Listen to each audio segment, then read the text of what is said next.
Welcome to the Endurance Studio podcast. I'm your host, Dylan Turner. I'm an avid ultra-endurance cyclist, bikepacker, and runner, and I'm on a journey to learn and share everything I can about how people can push beyond their limits. This podcast will explore all aspects of endurance through conversations with people I find unique and interesting. There's always an amazing story of accomplishment and failure, and always something to learn.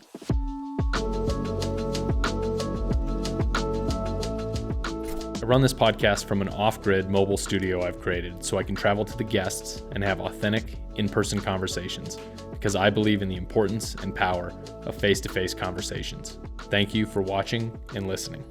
This episode is brought to you by Squirrel's Nut Butter. Who doesn't need a little extra lube in their life? They make adventure lube. It's the best in the business. I use the saddle butter for riding and the anti-chafe for ultra running. It's all natural ingredients, sustainable packaging, and it's locally manufactured here in Flagstaff, Arizona.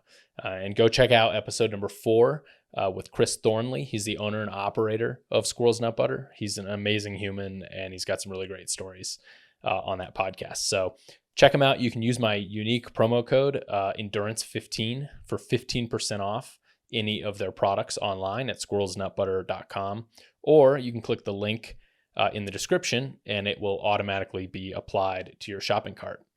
So please use that code. Go buy from them. Let them know that their support of this podcast is paying off for them, and spread that lube love.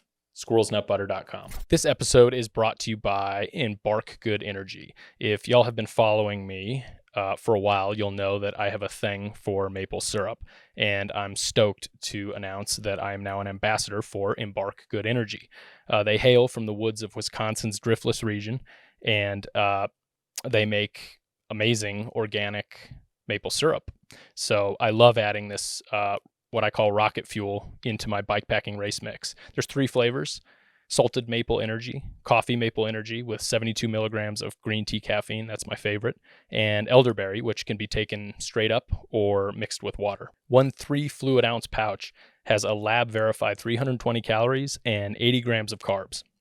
And it's not that garbage maple syrup with high fructose corn syrup.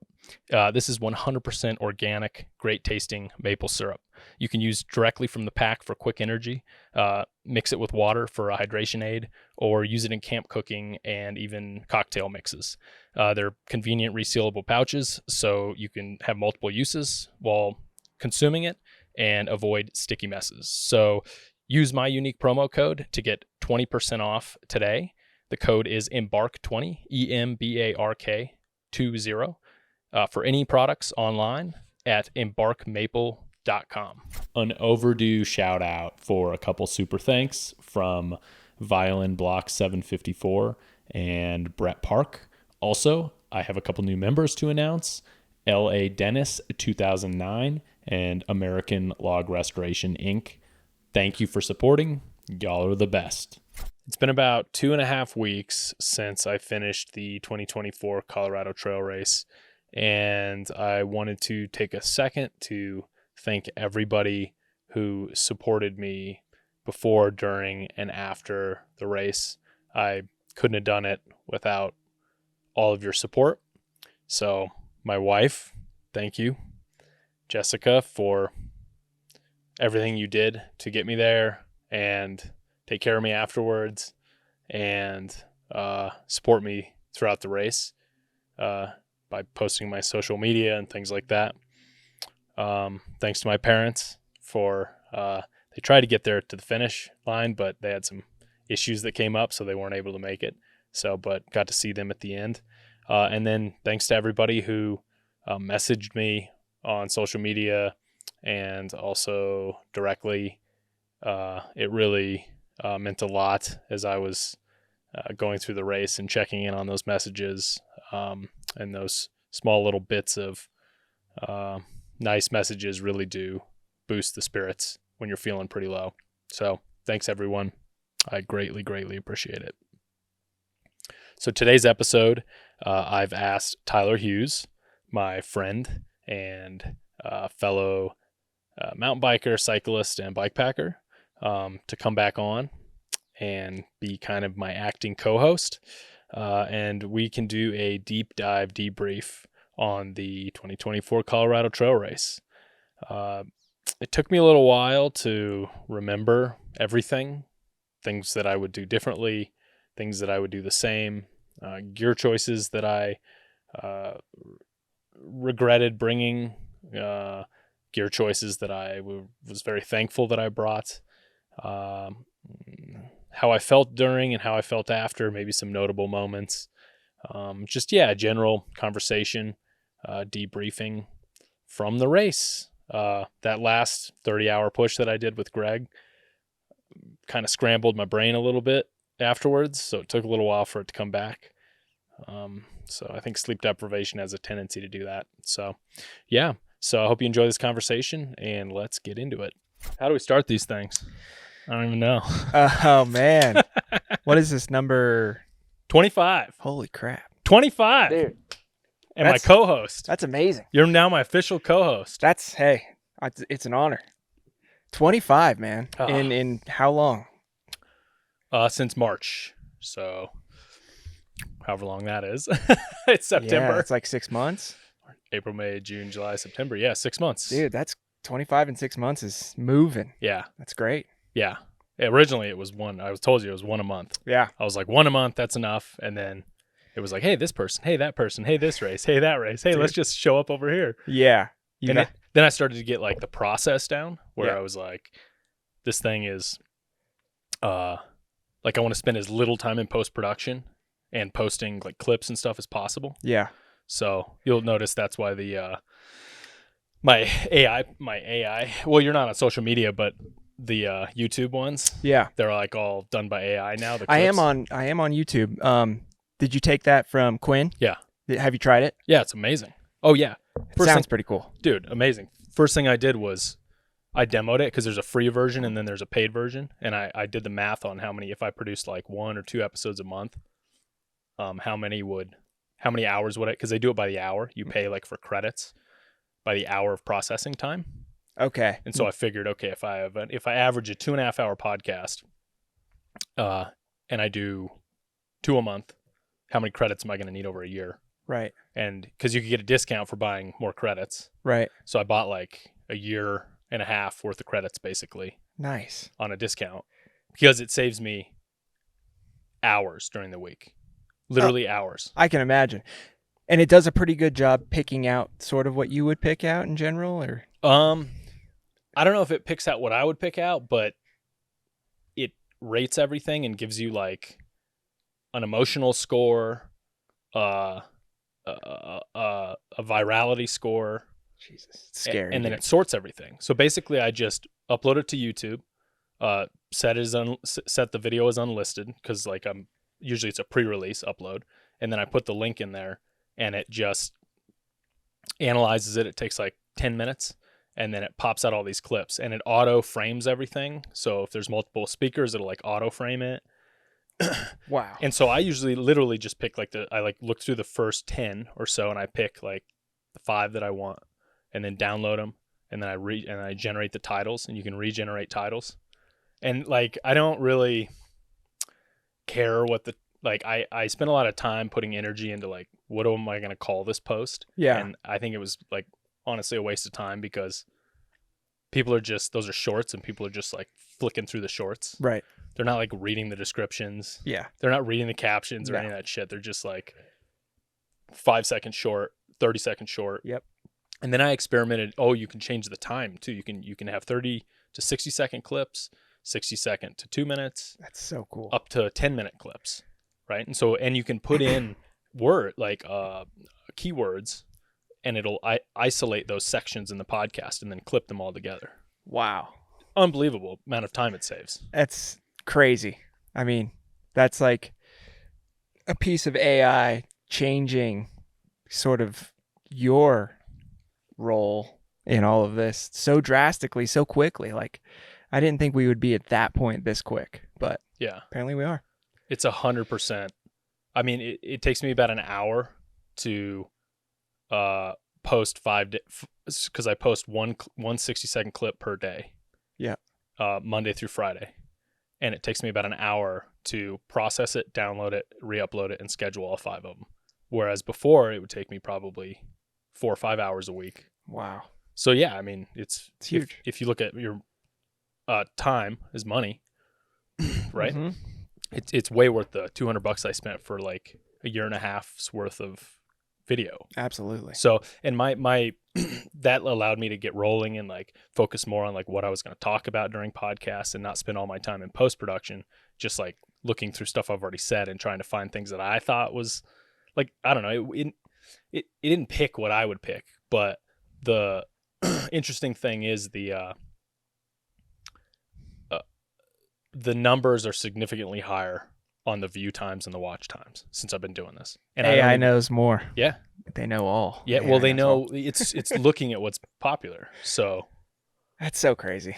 And it's like reading the internet basically and saying, well, this, emotional stories about, your struggle through this one moment in your life is popular right now. So we're going to like rate that higher as a virality score. Dude, that's so crazy. Yeah. But it's cool. It's cool for creators like you and gives you insights on what the internet wants to hear and see. And that's cool. Yeah, dude. And it saves you time. The second thing that I think instantly revolutionized as a creator, AI instantly revolutionized, was the generative AI fill in Photoshop. Yeah. Have you played with that? No. Dude, I use it on almost every thumbnail now. Like just to fill background. Yeah. Because like 9 out of 10 times the photo you have doesn't really fit with like the thumbnail or the YouTube. Well, I create like a rectangular 16:9 YouTube thumbnail. Mm-hmm. And then I also create like a square Spotify thumbnail. Okay. And both of those, if you're going to use the same photo on, there's all this extra space like on the Spotify one. Right. Right. So it fills it with just... It reads what's on there and it fills it with what it think it should look like. Oh, wow. It's dude, for backgrounds and stuff. That's crazy. It's flawless. That's so crazy. Like I took my Colorado trail race photo that Greg took of me. Yeah. And I needed it to be wider.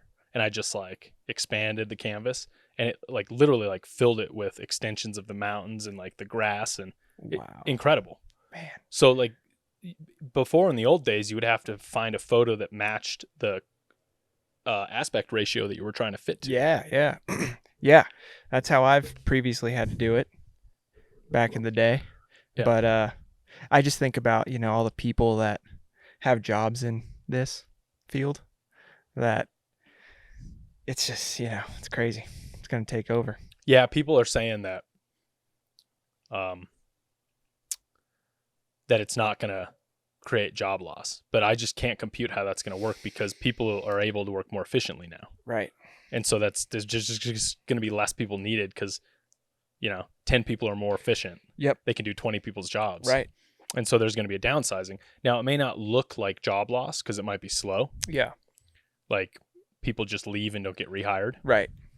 But it'll change the industry. Absolutely. Yeah. But then what about the job creation? Like, will people go and be prompt engineers then? Right. Because they've just evolved will it create new jobs out of an industry, or will there be like authentication jobs? Yeah. That's a hopeful way to look at it. And I think there will be some of that. I don't think it's going to just decimate all jobs in that arena, but I do think, it's going to change the landscape of jobs for video editors and creators. And I mean, Hollywood, I'm sure you've heard about Tyler Perry had a gigantic studio going up and he just halted everything on it. Yeah. Said, nope, hold on, hit the brakes. And because he saw AI coming down the pipe. Yeah. And what they're going to be able to do, just generating all these backgrounds or like filling a stadium full of people that aren't real, just generating the people, but they look legit. Right. I was listening to a podcast. You probably heard it. I think it was on Rogan. They were talking about all the extras, what it's going to do to like the extras in Hollywood. Like they're not going to be needed anymore. Totally. They're just going to be able to generate these people. Right. So you can generate it now in Photoshop. And they're working on the generative fill for video. For like Premiere Pro. Yeah. Right. So that's what you're talking about. Right. And then you just extrapolate that down the line. Yeah. Right. And then you have the whole thing with actors signing off their digital rights. Yeah. Who was it who Bruce Willis. Bruce Willis, yeah, that's who I'm 'Cause thinking he of. He has a had degenerative aphasia. disease, yeah, where he's not going to be able to act anymore, right? So he he can't remember lines and right. he can't. I mean, he's mentally. It's like a Alzheimer's type. Yeah. So who's gonna own it? Is the estate gonna own this stuff?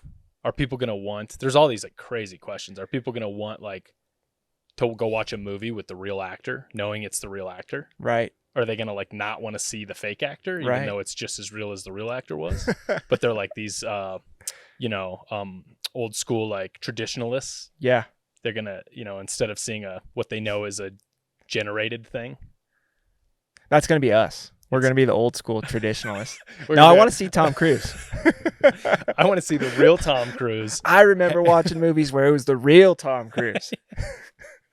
Not this fake generated bullshit. Dude, that's so crazy to think. Yeah. But yeah, I mean, I could see it happen. I could see it happening. Yeah. Yeah. It's wild, man. Totally wild. All right. Anyway, Colorado Trail Race. Yeah, that's what we're here to talk about. Yeah, man. Let's see. Yeah. So, it was kind of a wild race. It's been like 2.5 weeks now, since I finished. 3 weeks since the start, I guess, because I finished in 6 days and 4 hours. Congratulations, by the way. Thank it was you. Very entertaining watching your dot chug along, and very inspiring to see you hang in there and with a really respectable time. Yeah. Thanks. Yeah, I didn't really go into it with, and I've talked about this in a couple of the previous podcasts just before this one, but I kind of went into this like super mellow. I benchmarked against Matt Annabelle's time. Yeah. Previous time, not his new time, because Right. he was a beast on this one. Yeah, man. Like Killed it. beast. Yeah. But his previous time from 2 years ago, same direction, very wet year for him. And I thought it was a very like I was giving myself a lot of generous time to I thought it was a very generous like miles per hour that I was giving myself. And I did that on purpose to kind of mentally give myself boosts along the way as I was looking at my timing sheet and saying, I'm supposed to be at Copper Mountain at this time, or I'm supposed to be at Buena Vista at this time. And I was always kind of running ahead of schedule. Yeah. That made me feel good. Little wins. Oh, yeah. It's kind of setting yourself up for those little wins along the way. For sure. And I've done it the other way, and it's the opposite feeling. It's horrible when you're like, I should have been going faster, and now I'm behind. Yeah. So, like, just I'm excluding the top 5 elite crazy people. Like, if you're just like a normal bike packer, that would be a tip. Like, and you do have a timing sheet, because some bike packers don't have timing sheets. Right. And I think it's important to have one, because it actually forces you to plan a lot of things. And you're saying timing sheet actually written out. You're not saying in your head. Right. Like, because I think every trip I've ever been on, it's always just been like, I think I'm going to be there at about this time or there at this time. But it's never structured. Yeah, right. So if you're touring, whatever, right, that's different. Yeah. But if you're like racing and you're trying to go as fast as you can go within your capabilities as you as a bike packer, I take a spreadsheet and I put I'll like go over track leaders, or I'll go over ride with GPS, and I'll put all the main like waypoints that are on there, especially ones that are resupply points. Those are like the most important. And then I'll put a mileage, a running total of mileage. So the mileage to next, and then the time to next, and then what time I think I'll be there, and then any notes that I need. So like, is there water available there, or should I fill up 3 liters at this point, or resupply 5,000 calories here, or whatever. And then what it tells you, and then you can kind of generally, if you don't have something to go off of, you can kind of estimate your total miles per hour that you think you're going to go. And then that will give you when you think and I usually include sleep in that, like total miles per hour over the whole course. Like, am I going to go 6 miles per hour? Am I going to go 12? Like, if it's a gravel race, it's usually like 10 to 12 miles per hour. Yep. Is a fair like endurance gravel race. Mountain bike packing, typically like Pinions and Pines, is like 6 miles per hour. Yeah. Is what I can go at. This was like 4.5. Because of all the hiking. Yeah. Yeah. Unbelievable amount of hiking. So slow. And everybody told me that. Francis, Jeff Himperly, Frico, Dana, everybody. Yeah. They were like, there's going to be an unbelievable amount of hiking. And like, you just don't know what that means until you're doing it. Yeah, I guess not. And was the hiking spread out evenly throughout the days, or was there like one day of all hiking and then a day of riding and then a day of hiking, or how did that look? Yeah. So the first 100 miles was all easily rideable. And that's because there was a giant wilderness detour on the first day. Okay. Like maybe a 60-mile wilderness detour. So it wasn't on the normal CTR course. Right. And was it just fire roads for the most part on the detour? Yep. Service roads? Yep. Yeah. So you rode the first, I would say 30, maybe 40 miles. I'd have to look exactly at the course, and that was like really fun single track. Apparently it had just rained. It was a lot like Flag. The locals that I talked to along the way, the local participants, they said that it was a very unique day that we had because everything was like hero dirt. Yeah. Like just perfectly wet enough, because usually it's super dry and blown out in that section. But it was just sticky and perfect, but not raining. Nice. It had just rained, cleared out. So it was a perfect way to start, apparently. Perfect. Absolutely. Yeah. So that was like the first 30, 40 miles. Everybody went out hot, of course. Well, actually, the very beginning, you start and you kind of go up this canyon on this fire road, and you just kind of slow pedal that up. So it's a really, really nice warm up. It's not like Pinions and Pines where you went out the gate and then like rode directly up Eldon, Yeah. It's like a really nice long warm up before you hit the single track. Nice. And then there's a fair amount of climbing. After that, you climb up and then you crush down. And then you pop out, then you hit the wilderness area, maybe like, I don't know, 30 miles, like I said, I don't remember exactly. And then it's this big detour, big fire road detour, like long, 70 miles. Yeah. And it was pretty fast riding. Yeah. You're moving, covering ground pretty quick. Yeah, it was nice. It was good. Yeah, because I think I made it to mile 100, which is the first resupply stop, which is the stage stop saloon, which is just this like Cleator. We talked about this before. It's like Cleator, Arizona, which is just like this wild Western type bar where the people they're just kind of doing their own thing. Yeah. Everybody stops and turns and stares at you when you walk in, kind of bar. Yep. Yep. And when I got there, there was like 10 bikes out, 10 bike packers out front. I was in a pack of a bunch of people, and it started to backfill because everybody was really close together still. Yeah. That first day, it seemed like there was a bunch of people packed up. And was it dark at this point when you hit No, there? light. Still light. Mm-hmm. Okay. Yeah. So that's how fast we started at 4 a.m. So, there's a couple extra hours there. Yeah. Compared to like a normal 6 a.m. or 7 a.m. start. But yeah, that's how fast that first 100 miles was. Nice. Right. That's great. Yeah. And then you reconnected with CT at that point, and then you go to your first, you hit the first pass, which is called Georgia Pass. Right. And by pass, every time there's a pass, and I didn't really know this, like I didn't really know what to expect, but pretty much every time there's like a pass, it's like almost always above tree line. Most of them are. There's a couple that weren't, but you get up to the point where you're above tree line. And so that's where I was very cautious to make sure that the timing is good with weather. Yeah. That was the biggest thing that I was afraid of going into this, or Yeah. Not afraid of, just hyper cautious about timing everything correctly. Yeah. Because all the information that everybody told me was that's the most important thing. Yep. Don't hit the passes in the afternoon. Yeah. I've heard some horror stories with lightning and thunderstorms and issues up there. Some people just go right through them. Some people just literally gamble, like the people that are setting the FKTs. Yeah. They just go.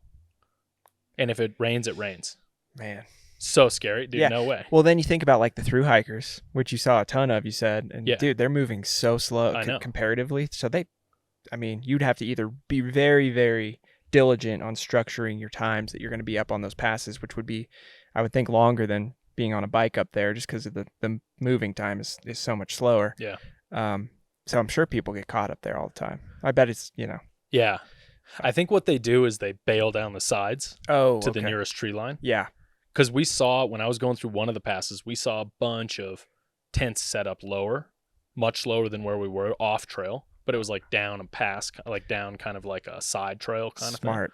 Yeah. Yeah. I think that's what they do. That'd be the way to do it. Yeah. That would make sense. So I hit this first pass and it was nighttime. And I remember I was with Matt at that point, and we were kind of hike-a-biking up.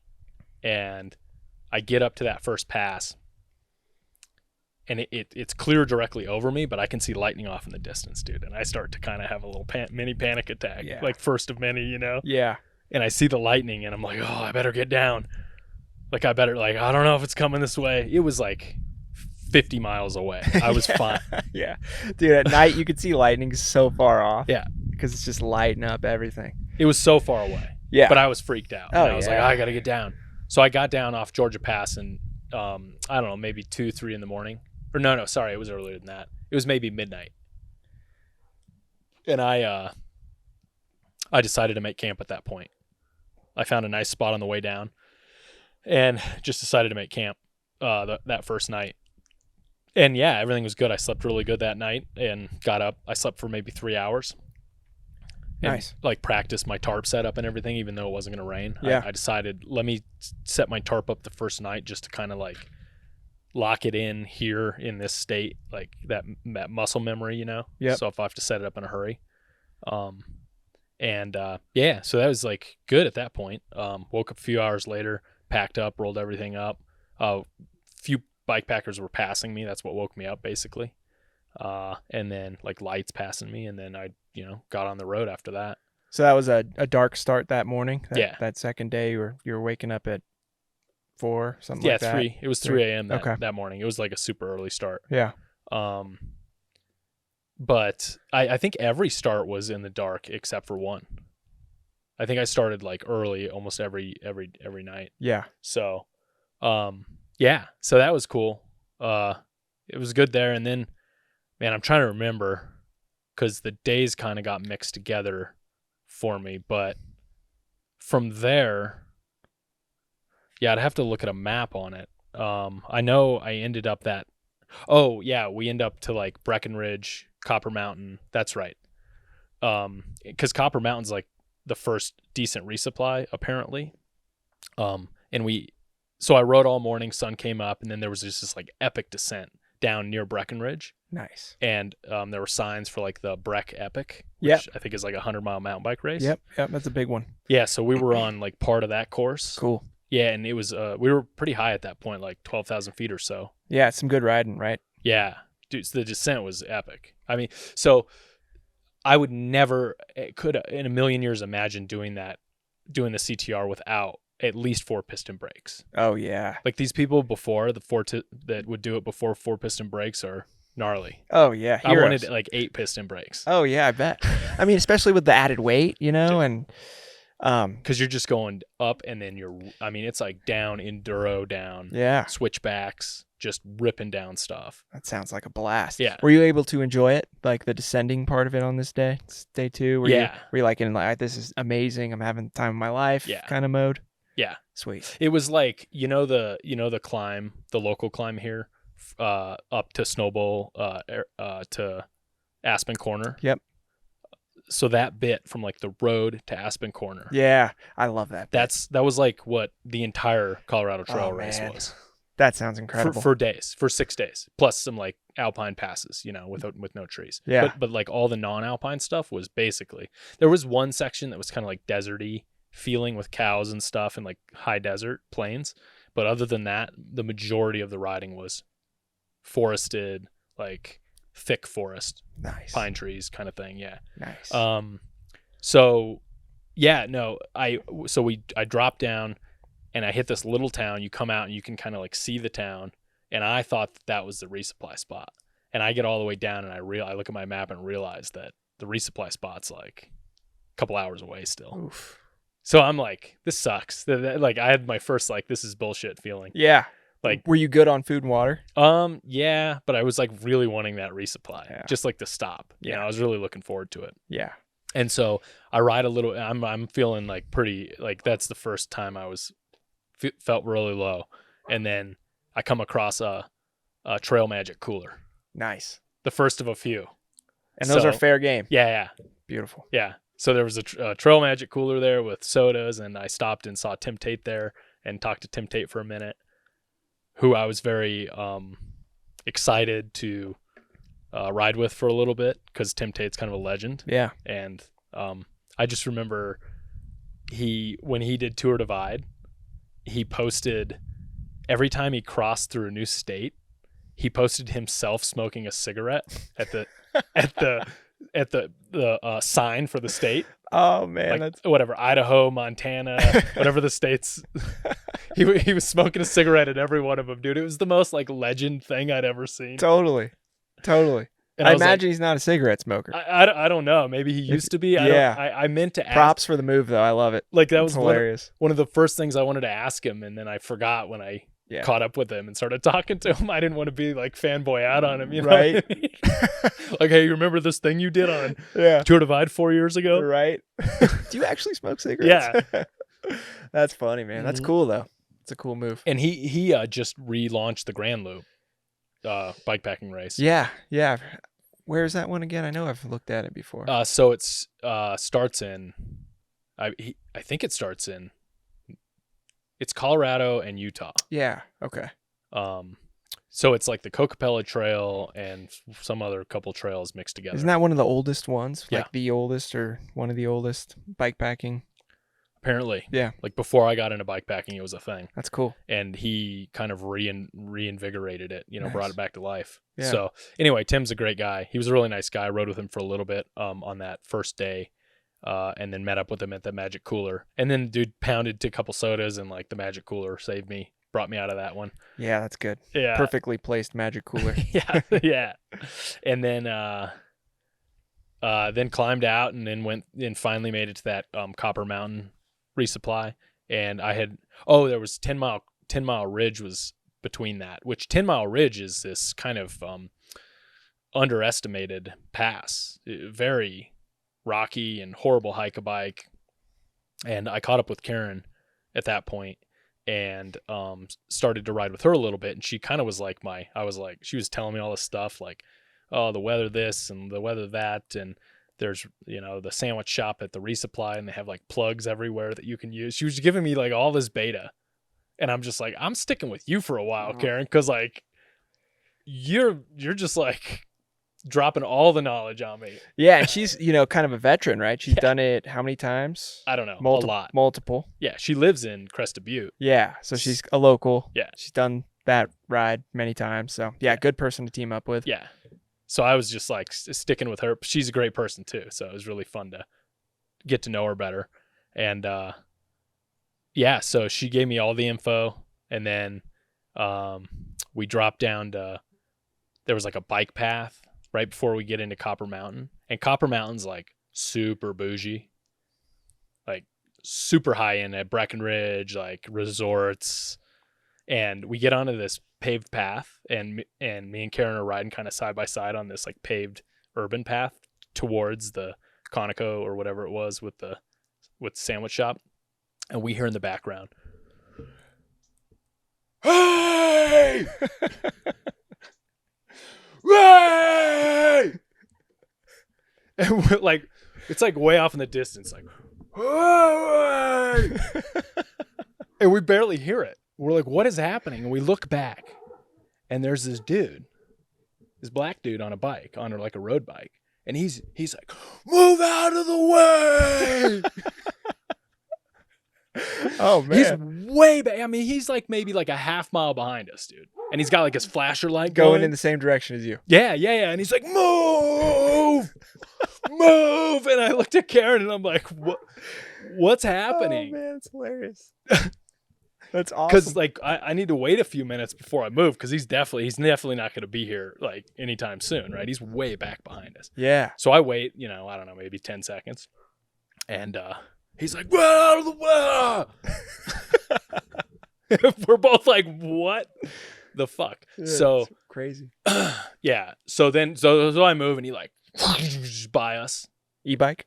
No, he was on Okay. a regular old fashioned Just road bike. smashing pedals. Just Stravaing it out, dude. Just going for that Yeah. KOM on the local urban trail. Yeah, and so it was Sick. it's the first, like, I noticed this multiple times on Resupplies, and I noticed this doing other bikepacking races. But I noticed it extensively here.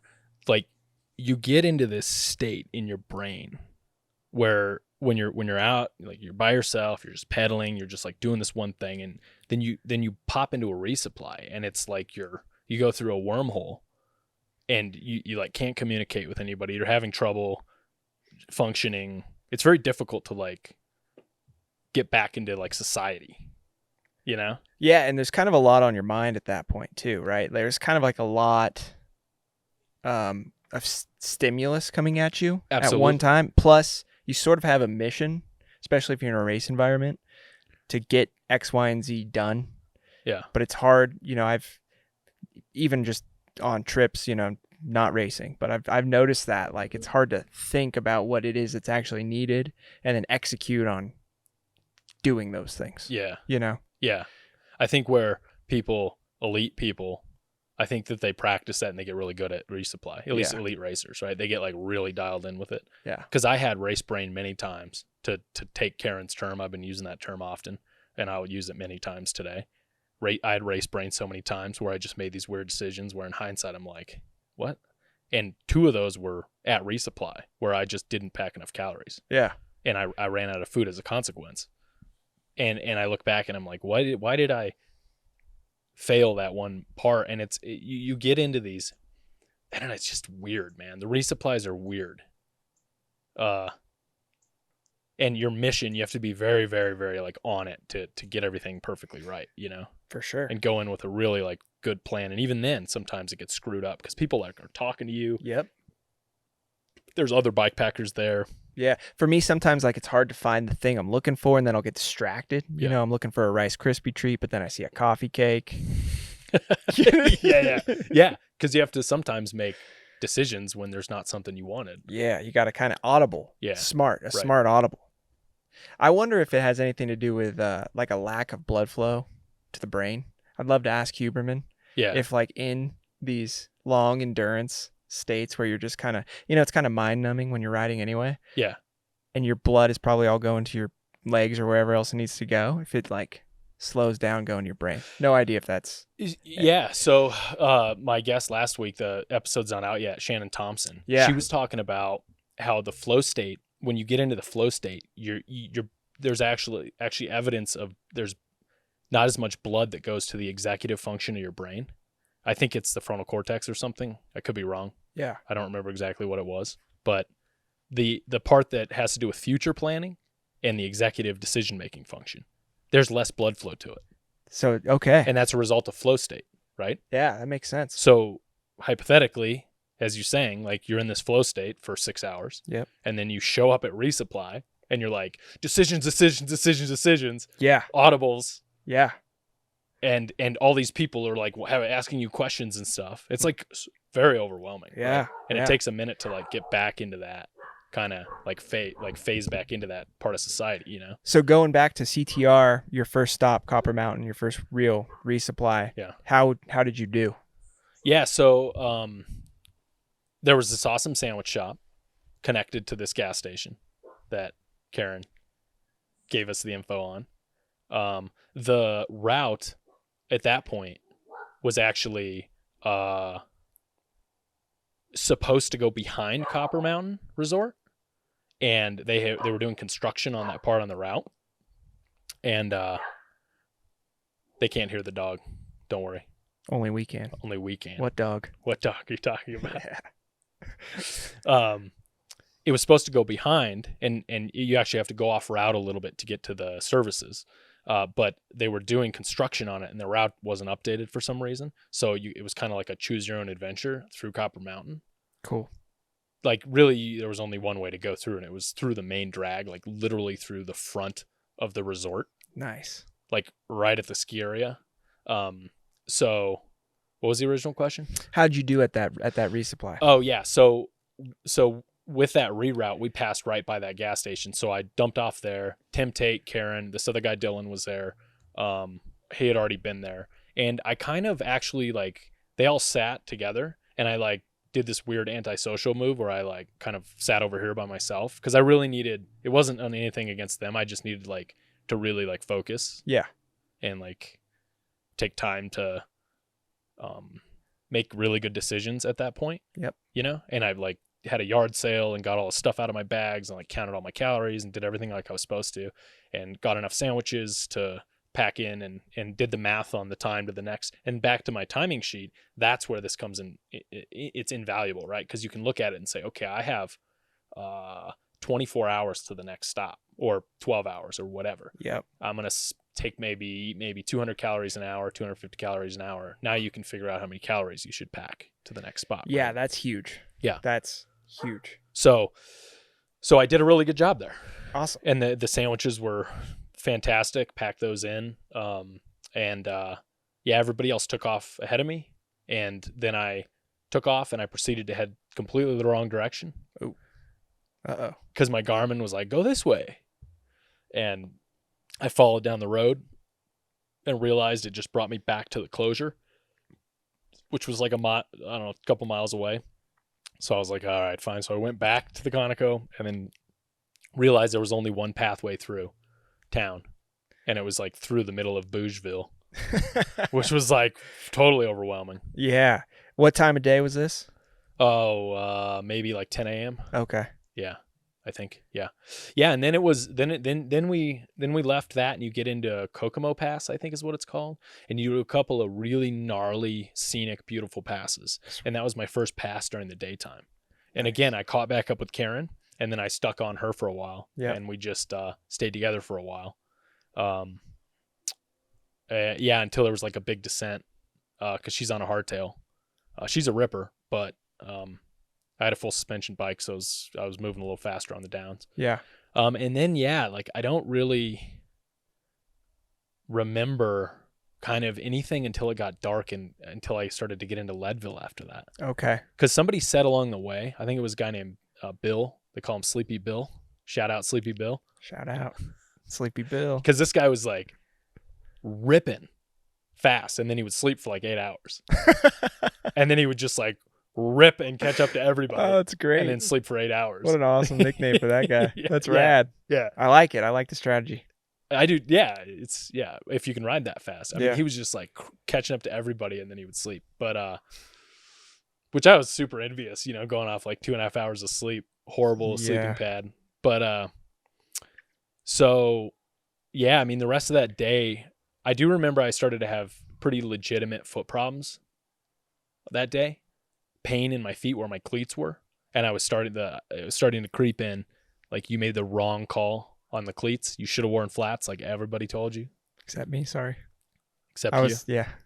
A couple other people told me that those are fine. And in hindsight, I made some adjustments that made it work out. But like in this moment, I was like, I'm screwed. I don't know what I'm going to do. Like, this pain is getting intolerable. And was it hiking mainly? That was when the pain would come on. Was it hiking, or was it on the pedals too? It became on the pedals. Okay. But it started by the hiking those first few passes. Yeah. Just destroyed. Just pushed those cleats up into the balls of my feet. Yeah.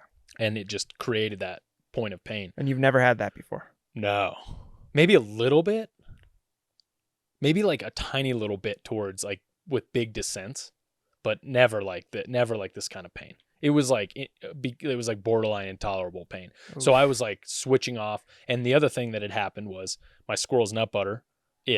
I packed I went no chamois on this. I had practiced before, like couple hundred miles. Like, I thought I was pretty good, but I still need chamois butter. Anti-chafe cream, you could call it, because I'm not wearing a chamois, so it's not really chamois butter, but it's chafing cream.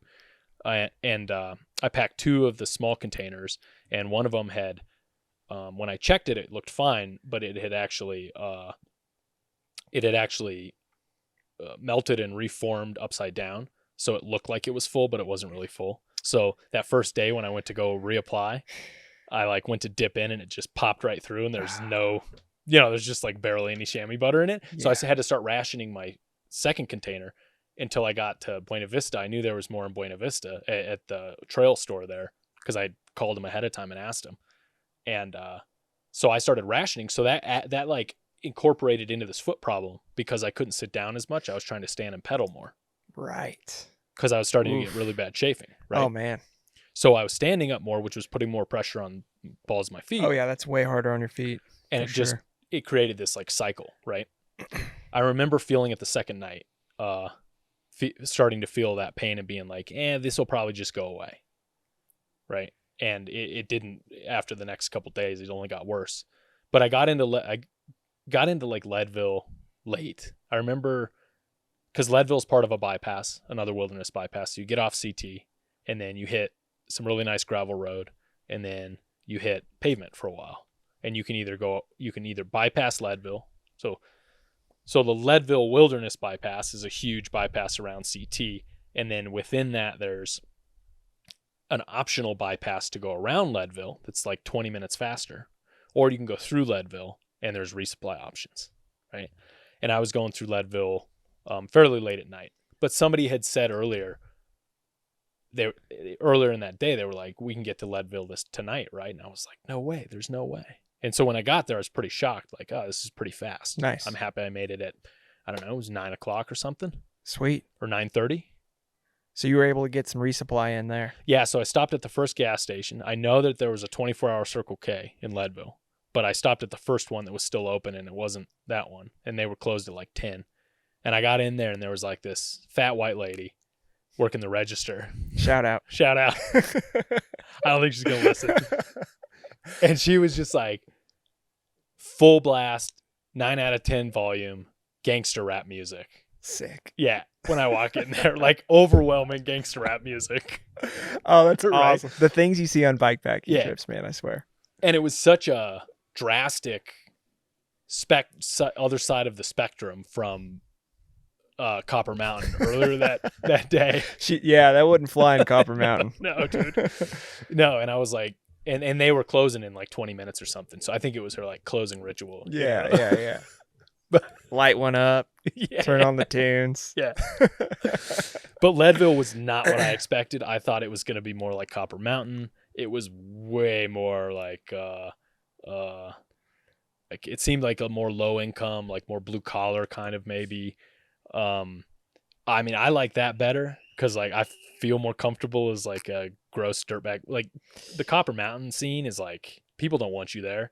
Those people don't want you like stinking up. You smell, dude. Yeah, like and you're just like you're not shoving food in your mouth and they don't know what they're looking at. They're trying to figure you out. You're like a zoo animal. Yeah. So the scene in Leadville was much nicer.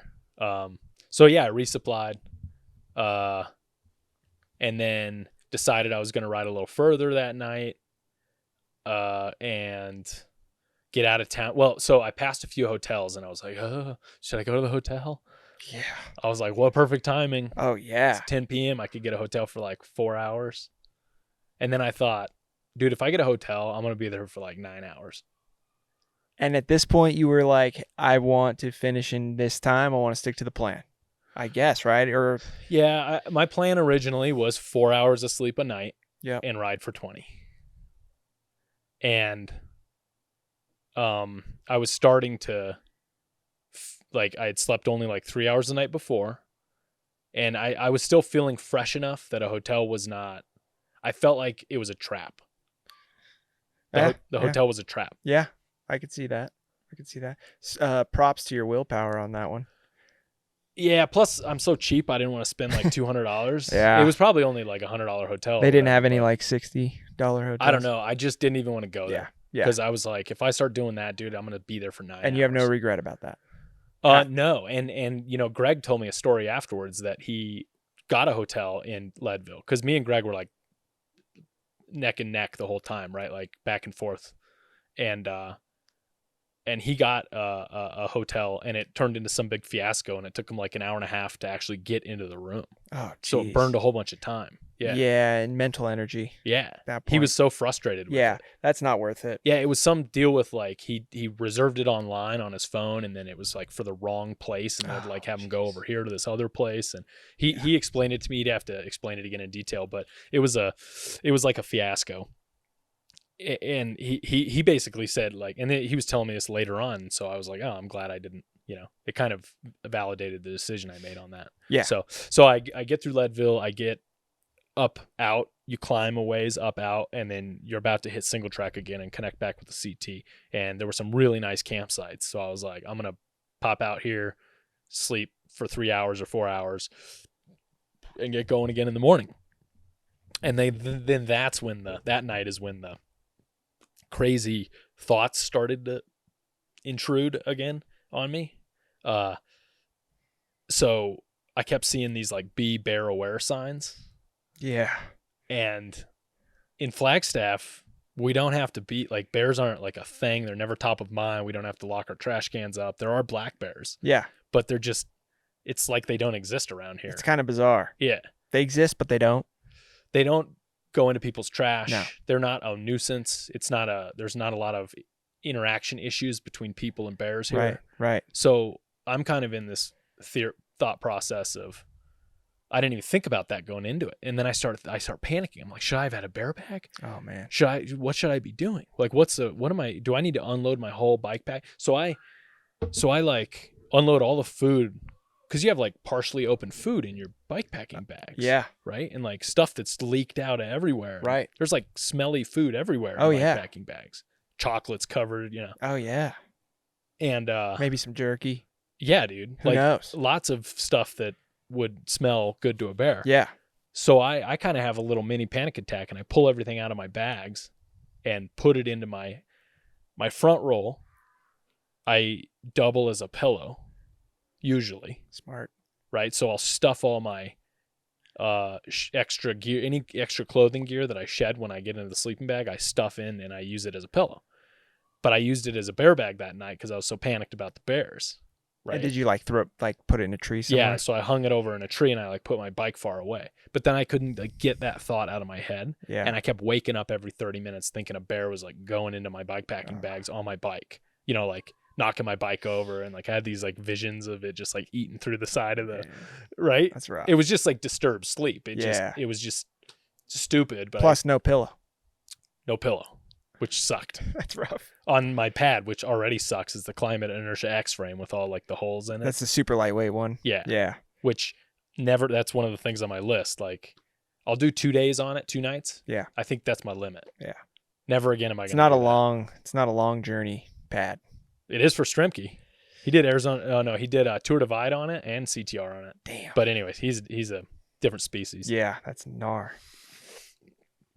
So I basically wake up after like 2 hours that night, and I'm like, fuck this, I'm getting up. I'll just keep riding. Like, I'm not sleeping anyway. Damn. Which usually I can sleep through that stuff, but the bear thing freaked me out. Yeah. But it was stupid because it was fine. There were campers everywhere. It was fine. But whatever. You know what I mean? Yeah. The brain is a powerful thing. Yeah. That was like race brain again. Yeah. So then I pack up and I hit the single track and get moving, and I have this like super early start, like a 2 a.m. start this day. Woo. This is day 3. And then I get hit with the first storm at, I don't know, 4 o'clock in the morning maybe. So pretty intense storm.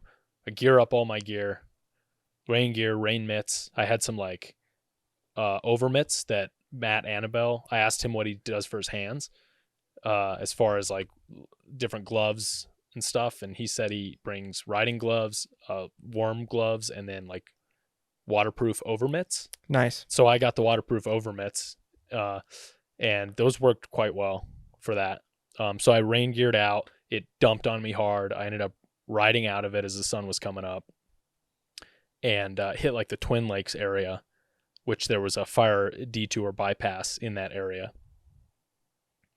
So not the official route because of this fire detour. And yeah, rode out of the rain and then put all my rain gear back away. And that actually ended up being the only time I got rained on while I was riding the entire CT. Wow. Which is kind of unheard of. That's what I thought. Yeah. Or that's what everybody told me is just like, you got lucky, like super lucky. Yeah, that's what I've heard as well. You guys lucked out on weather this year. Yeah. Which is pretty sweet. I got rained on one night.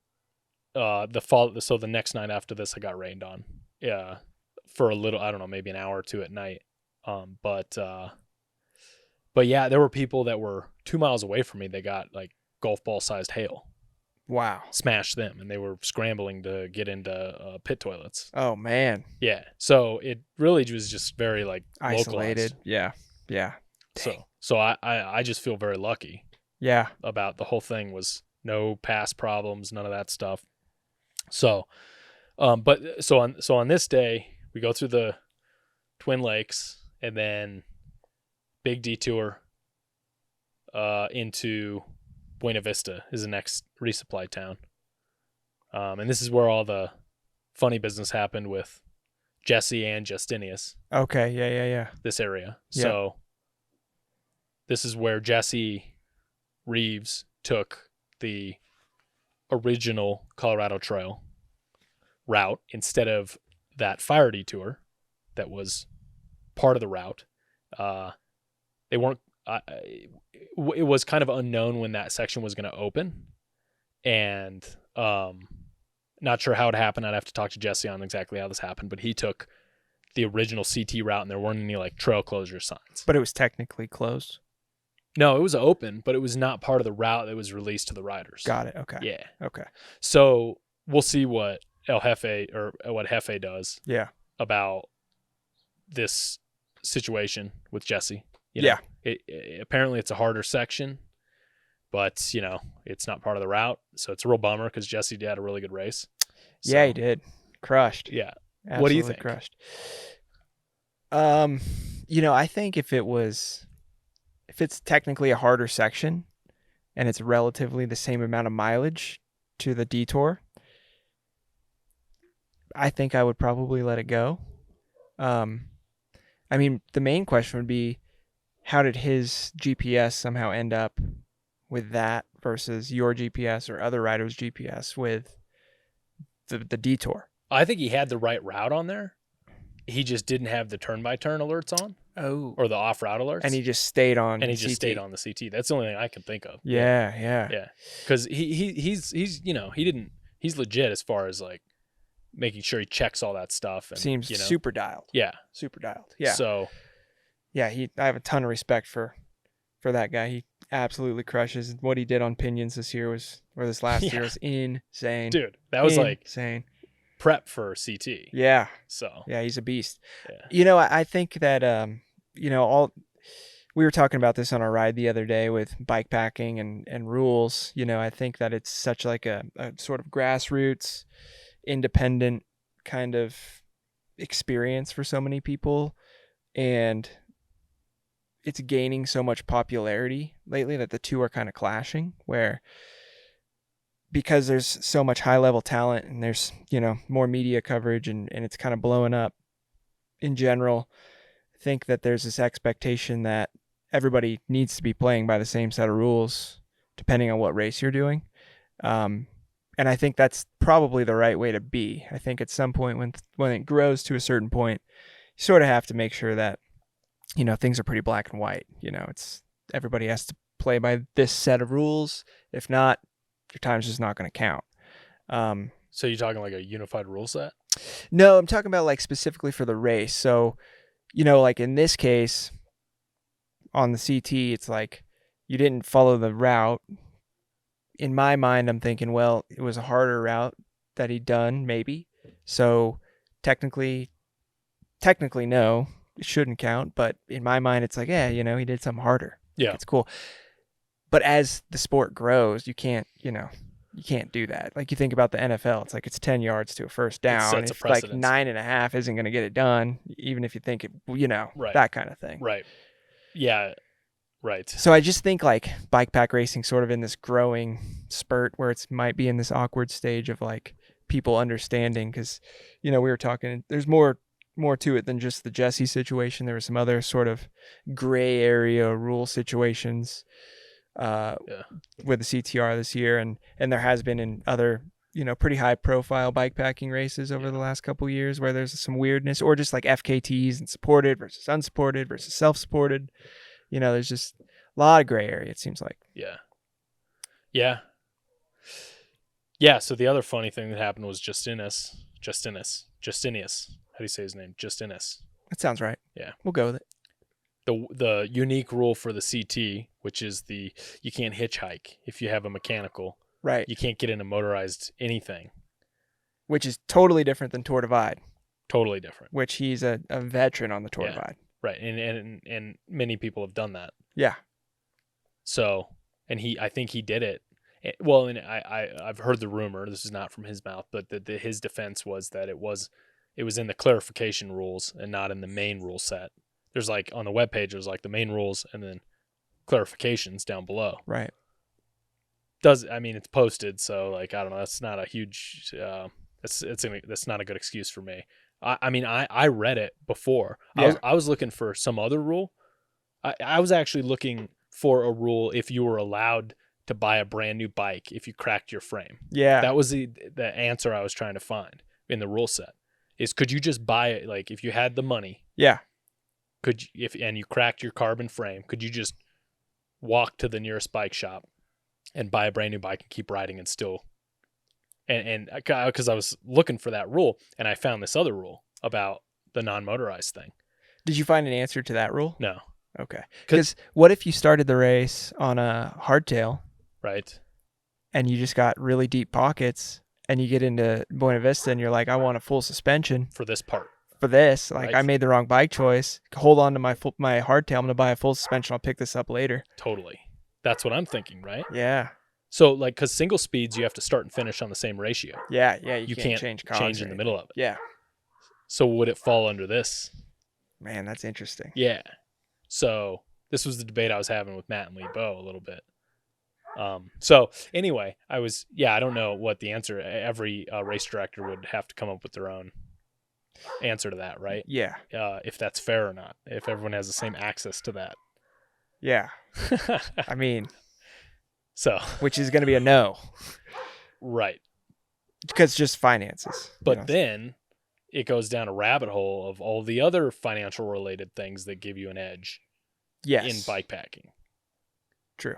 Right? Like just having just better gear in general or whatever. Oh yeah. Having more money to be able to have that. Yep. So I don't know. That's kind of a bit of a rabbit hole. That's a rabbit hole, man. So anyway, that's the section where those two things happened. And I was riding with this other guy named Dylan, and he told me about Justinus right then and there. It had happened earlier because they were way ahead of us. But and I'm like, nah, dude, he can't do that. I remember reading that. And he's like, what, really? Like, yeah, it's this weird rule that's in CT, or this unique rule. It's not weird. I think it's actually like founded in principles of non-motorized travel. I think that's where it comes from. I'd love to hear where it actually came from Hefe. Yeah. Like the genesis of this one particular rule. But, there's a spirit of non-motorized travel with the CT. It's just like, and I saw a lot of that. There were so many thru hikers, and there were a very small number. I think I saw maybe 3 e-bikers in 500 something miles. Wow. Yeah, which you go up here and there's 3 in the parking lot. Yep. Just when you show up, you yep. know. To our local trails here. Yeah. And so and there were like no razors, like side by sides, nice. Ripping 1,000 miles an hour, and there weren't really bad washboards on any of the roads. Go figure. Like dude, like the kind of washboards out of like Fossil Creek. Yeah. On pinions. Yeah. Gnarly. Yeah, they're horrible. Or Woody Mountain Road. Yeah. So none of that. And the only thing I can figure is there's just so much stuff everywhere that it's not this concentration of people all on these single roads. Yeah. And that probably has a lot to do with it. Yeah. Cause it was just like rivers here and waterfalls there and lakes here. And there was just so much stuff everywhere in Colorado compared to Arizona. Right. That people, and so I think the people to road ratio is a lot different than where we're at. Yeah. So it was really refreshing to have no side by sides, like a lot of motorcycles. There were a lot of Like adventure bikes. Mm-hmm. Yeah. There was a lot of that, not on the trail, but like on the bypasses and stuff. Yeah. A lot of adventure bike stuff. Yeah. So and like only a few e-bikers on the whole trip, because I was gonna get all mad and yell at them and stuff, But there was like my trail. there's a lot of posted no e-bikes. Respect. Yeah, on most of the trails it was posted no e-bikes. Nice. So yeah. So anyway, I get into BV, Buena Vista, and that's like 250 miles in, so it's halfway in. Yep. And that's the biggest resupply, kind of the main resupply, on the whole trail. And yeah, I hit. I had like, I that's right. I'm remembering now. I pulled into the grocery store. No, I pulled into the trail. It was like a trail store that I was going to get the squirrel's nut butter and some extra tailwind at, and they didn't open for like 30 minutes. And I was like, all right, I'll go to the city market or the grocery store and wait for them to open and come back over here and grab my stuff. And like 5 minutes later, I had like an emergency shit I had to take. Like emergency. Woo. Like, you got to go now, dude. Yeah. So I'm like checking my phone, like frantically trying to get to the grocery store. I'm looking for like public bathrooms. Oh man. And this is a pretty small town. I didn't know what the deal was with this town, but it's starting to warm up for the day kind of thing. It's like 8:30 a.m. maybe on like a downtown, small town vibes. And I'm like, I got to go now. So I get to the city market and I'm like frantically locking my bike up in the like the corridor with the baskets. Yeah. And I rush in and I open the bathroom and they got one stall. And I'm just like, Jesus Christ. Like, why do people have one stall these days? You know what I mean? Especially at a grocery store. Ridiculous. Yeah. And was it occupied? No. Okay. So I was literally thanking the bike packing gods in that moment. And I said it out loud. I was like, oh, thank God it's empty. Like whoever was behind me, because there were people like employees having a meeting just outside. So I go in there, nick of time, handle my business. New man, come out, plan for my resupply. And I just start making poor decisions. Oh man. I like buy like an egg sandwich or something, like something that's going to give me food poisoning in 15 minutes, Oh man. Like horrible decisions after that. I don't know what I didn't go into it with a plan. And I think that was part of the problem. So I'm just like faffing around the grocery store. Like, I'll get some donuts. I'll get this. I'll get these sour gummies, Sour Patch thingies, which turned out to be a horrible idea. Sweet and sour stuff. Yeah, I would imagine mouth problems. It nuked my mouth later on. Yeah. Bad. Combined with mouth breathing. Oh yeah. And just being out there. Yeah. Like I've never had sores like this in my mouth ever from bike packing. So you would stay away from like sugar-coated sweetsies? I think it was the sour. The sour. Yeah. I think it was the sour and the salt maybe. Or the sugar. I don't know. It might have been the sugar. I don't know, man, but I think it was a combination of all the things. Oh, yeah, I'm sure. Because later on, and this didn't happen until day 5 or 6, but then it came on with a fury, and I could barely eat after that. Oh, man. Yeah, towards the end, it was like rough. Yeah. Yeah. So, but I think it was the mouth breathing and because my nose kept stuffing up at night, and I would have to just like breathe through my mouth. Yeah. So I think it was that and the dryness. Yep. So I was getting like, meth mouth. Yeah. Sort of situation going on. Yeah. So, so anyway, bad decisions at BV. So you failed the resupply in BV. Yep. I didn't even count any of the calories. Oh man. I just completely, I don't even know, dude. I was just like, I'll just stuff as much stuff in my bags and I'll be fine. That's literally my race brain at that point, right? Yeah. This is day 3? Yeah. Okay. 250 miles in, halfway. Yeah. Going into the hardest, longest sections. Man. Right? Yeah. Yeah. So leave BV. Well, go back to the trail store, get the squirrel's nut butter. And I'm very thankful to get the squirrels at that point. They didn't have saddle butter with the tea tree oil and the peppermint. All they had was like a deodorant stick of the anti-chafe. Yep. And so I literally just started like gooping that stuff on. Yeah. Because I was pretty chafed out pretty bad. Yeah. And I just was applying, like trying to heal a little bit. Right. And it started to go in the right direction. Awesome. Yeah. So then we had this monster road climb out of BV, which was cool. Nice road climb. And then we finally turn around and hook back up with the CT. And I'm bombing down the single track, and I come around a corner, and it's maybe like 11 o'clock in the morning. And boom, I come around the corner, and there's a black bear staring at me. Ooh. Yeah. And it looks at me, and it just hightails and takes off full speed. And so I wasn't like freaked out. I mean, it spiked my adrenaline for a second. Yeah. Because this is you see a big old bear running, and you're like, holy shit, that thing can move. Yeah. Right. It's like a primal instinct. You feel like, holy crap. That's cool. Yeah. So saw a bear. That was cool. It took off. I didn't feel in danger or anything. It took off along the hillside. And then continued on and met up with some ladies and was like, there's a bear up there. And they're like, oh no. That was fun. That's cool. Yeah. Got, them going. And then, man, what happened after that? Shoot. Really, really good single track happened after that. I remember. Nice. Just like really fun, nice single track on the way to Mount Princeton. Cause I kind of have these things built in my head as like from resupply to resupply is kind of the segments I have in my head. Yeah. There's not a lot of memory cause it all kind of looks the same after a while. Yeah. Even the passes. Yeah. It all just kind of blends together. Yep. So there's these like notable moments, like the bear. Yeah. The bear, the resupply stuff that happens there. Weather stuff probably spikes it. Yeah. So the weather must have been decent. Yeah, it was beautiful.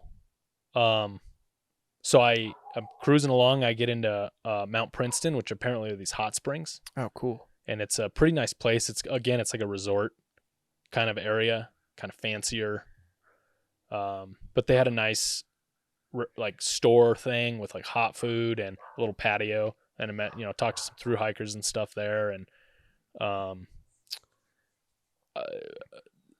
this was, I think, where I made another poor resupply decision. I should have just stocked up there, and I didn't.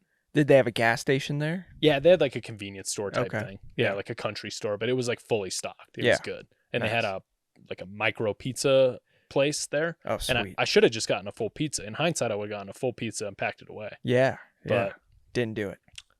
Didn't do it. I don't know. Thought I was good. Excuse me. Normally I'd be fine, but CT was just so slow. Yeah. I just totally underestimated this stuff. Even with the timing sheet, I just underestimated. I didn't count my calories. That was a problem. Yeah.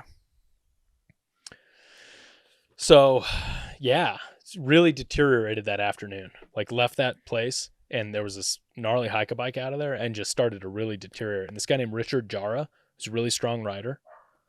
We had ridden a little bit earlier. He just like flies past me. And I'm just like, oh, horrible feeling. Yeah. And he's just like in the zone, like feeling great. He was dying 2 days before, but he rallied at that point. Yep.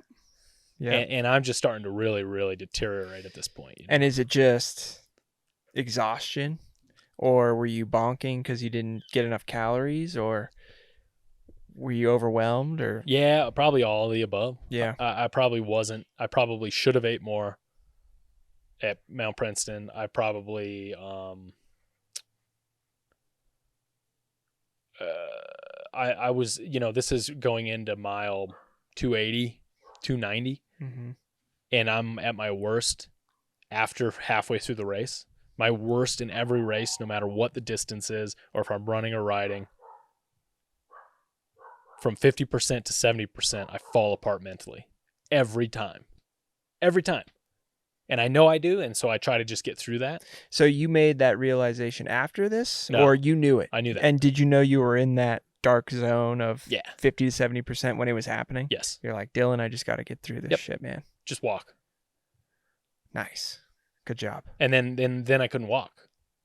Because of the feet. Yeah. Oh, man. Yeah, dude. And that's where it started to get really dark, was like, what what am I going to do here? Because my strategy of like, you can just get off and walk. You can't get off and walk anymore because your feet are just like fire, like so much pain, dude. So I ride and just try to rotate back and forth between riding and walking. Just try to just trudge through this part and just get into a section that's incredibly bouncy and rocky. And I'm just bouncing all over the place. And I'm feeling just like really just bouncy. You know that? Yep. Just your teeth are chattering and your head's pounding. And it's just not a good feeling. Nah, it just sucks. Yep.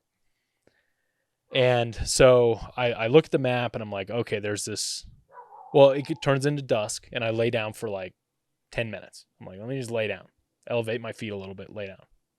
And I'm by this campground thingy. And I'm like, lay down, try to sleep, kind of don't really sleep, wake up after like 5 minutes or so and get back up and keep going.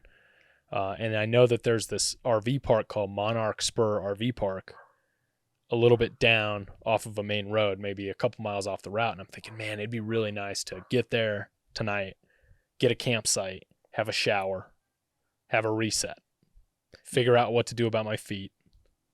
Yes. Kind of exactly probably what you needed. Yeah, that's what I was thinking. And I get a few miles away from it and I have this other thought. I see this nice like lake and a nice flat spot and it's almost dark. It's like dusk at this point.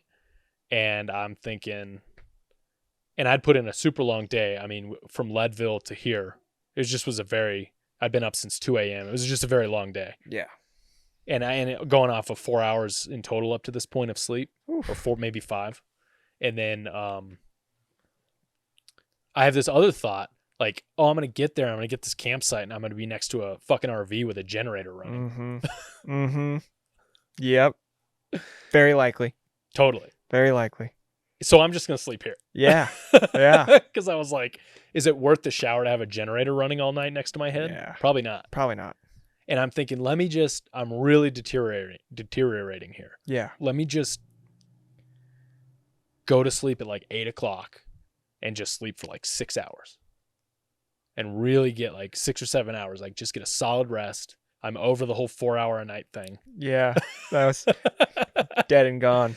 I'm, 300 miles in. This is like the make or break moment, like the first of 2 make or break moments, And so I do that. And I have this, I look up at the sky. Sky's clear, not a cloud in sight. I'm like, I'm not going to set up my tarp. I'll just bivvy out.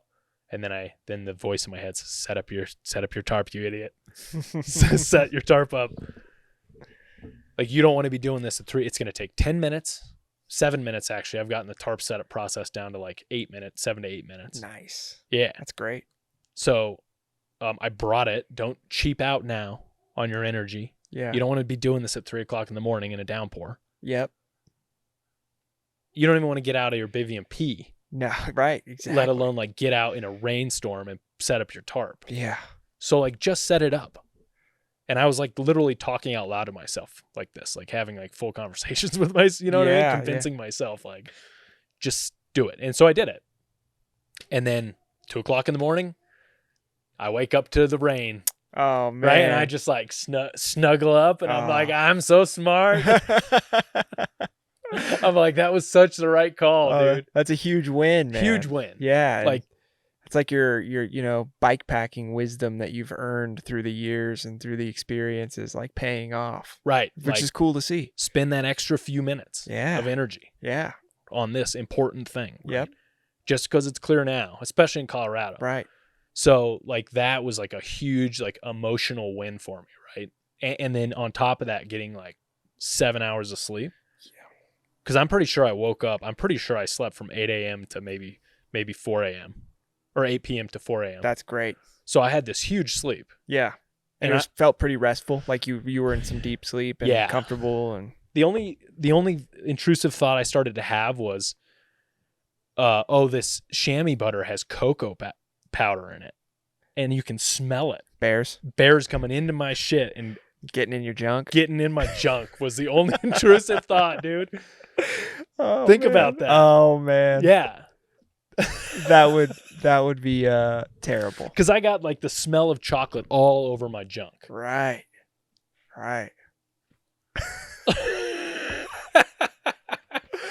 Oh, dude, that's wild. So, but you didn't let it win. No, you that did one, not no. let that intrusive I think I thought was win. like tired enough that I was just like, bah. Yeah. If it's gonna happen, it's gonna happen. Yeah. At that point, you're just like, I need to sleep. Like, Yeah. Whatever. So, yeah. So got up, rolled up my bivvy, got down the mountain, went down like these switchbacks and crossed that main road to Monarch Spur, and right on the other side of the road, there's like this other bike packer person emerging from like the ditch in the side of the road, like such a classic bike packing place to sleep. Right? Yeah. And it's this girl named Emma, who's from New Zealand, and I think it's like Emma is how she said her name. Yeah. Or Emma, and she was like, what? She was like, why did I choose to? She said this to me. She's like, why did I choose to sleep there last night? It's like literally in like the ditch on the side of the road. Oh my God. So apparently it had started just like horrendously raining on them. This group of bike packers that were like down off this ridge that I was on. Yeah. So it was like down in this smaller area where this like micro climate existed. Whoa. And they got smashed that night. Like just totally, and it was that same storm that kind of hit me, but not hail or anything, and it just completely smashed a bunch of people that were just in front of me. Oh man! So I felt even more validated with my decision. Dodged a bullet with that one. 100%, dude. So I'm like feeling good. Yeah. And then we go up this thing called Fousas Creek. Really, really, really beautiful reroute. It was a reroute section this year. Just a beautiful climb. Got you into a couple of pretty epic alpine passes that were just amazing. Very scenic, a lot more people. The concentration of people started to go up a lot. I knew we were getting into like a pretty populated area. Yeah. And then, God, where the hell am I now? I don't remember after that. So that would be that RV area that you passed. Yeah. Monarch Spur. Yeah. Oh, yeah. We're going to Sergeant's Mesa. Okay. I think we dropped down at some point and hit this thing called 7 Mile Tank or something like that. Oh, I met this guy too on the way up. Fousas, really nice guy. He was like touring CTR. He was a school teacher. Oh, so cool. Hung out with him, like rode with him for a while. Nice. And then we got to 7 Mile Tank, I think is what it is. And Sleepy Bill was there. He was like, there's always a party at 7 Mile Tank or 10 Mile Tank or whatever the number is. Literally, because there was like 8 people that congregated there because it's the last water source before Sergeant's Mesa, which is like a 30-mile stretch without water, like a very slow stretch. Yeah. So you got to actually plan for water there. First time in all the CTR where you have to kind of plan for water. That's a beautiful thing for us Arizona boys. Totally. We're just water deprived all the time. And that's what was so deceptive about CT was you got so used to it. You were just like, I don't need to work, like literally maybe 1 liter at a time. Nice. And you just get really good at filtering. You just get really fast at filtering. Yeah, and most of what you're filtering is pretty good water. Oh, yeah. It's not cow tank water. Until Sergeant's Mesa. And then it's just cow tank water. So you have to be informed. You have to have the intel on, hey, stack up your water here because 30 miles slow stretch. And it probably gets a lot of people. Yep. So... And I just got really lucky that I was always around somebody who kind of knew what they were talking about. Yeah, that's great. So I never really got into like a poor spot with that. So I filled up and went over Sergeant's Mesa, which is just like horrible. Like I'd be cool if I never had to do that bullshit again in my life. Like it was just chunky and nasty. Hike a bike. Yeah, just nasty, just bouncy, nasty. So yeah, got through Sergeant's Mesa. Nice shot of the dog taking a shit. Hell yeah. Nice, Roxy. For the viewers at home, you didn't get to listeners. You guys missed out. That was sick. Yeah, so Sergeant's Mesa was like one of these things that everybody talks about how horrible it is, and it was like in crazy enduro down, like hike a bike down. Wow. Just nasty. Yeah. Nasty and no water and just not a lot of fun. Just something you got to get through, Yeah. Yeah, and then I don't know, man. I let me pull up my route GPS because I'm like blanking out on what was after Sergeant's Mesa. Was this before or after you tumbled down the mountain? Before. Okay. Yeah. So I hadn't crashed yet up to this point, which was kind of a miracle. I was riding very conservatively. Yeah. Though, like I knew that this was a long thing. Like a long deal. Yeah, I think. Yeah. Okay. So Sergeant's, then you get out into a big bypass, right? Big La Guarita bypass. So you get into this like kind of lowlands, like more like high plains sort of area. And you get into a gravel road and it feels very fast and you're moving quick. Yeah. Yeah. And then there's the bike pack. Well, so then I slept that night in a very, very unstrategic spot.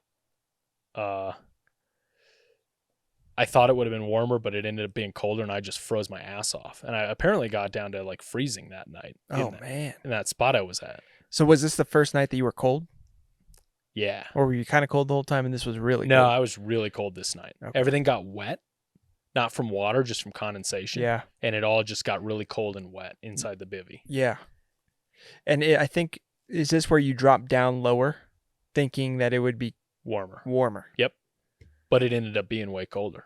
It was something to do with the way that the wind went through there. Yeah, and colder air is more dense, so Right. it weighs more. Right, and that became a big issue. Yeah. Because I was thinking I was just going to climb this pass and try to make it to this Cathedral Ranch bikepackers cabins, which I had heard was like a really amazing resupply spot. But my my race brain at that time was just, they're not going to be open. They're not going to give you a room. You're going to have to sleep on the ground there. So you might as well just sleep on the ground here. It's 11 p.m. You're not going to make it there till 2 or 3 in the morning.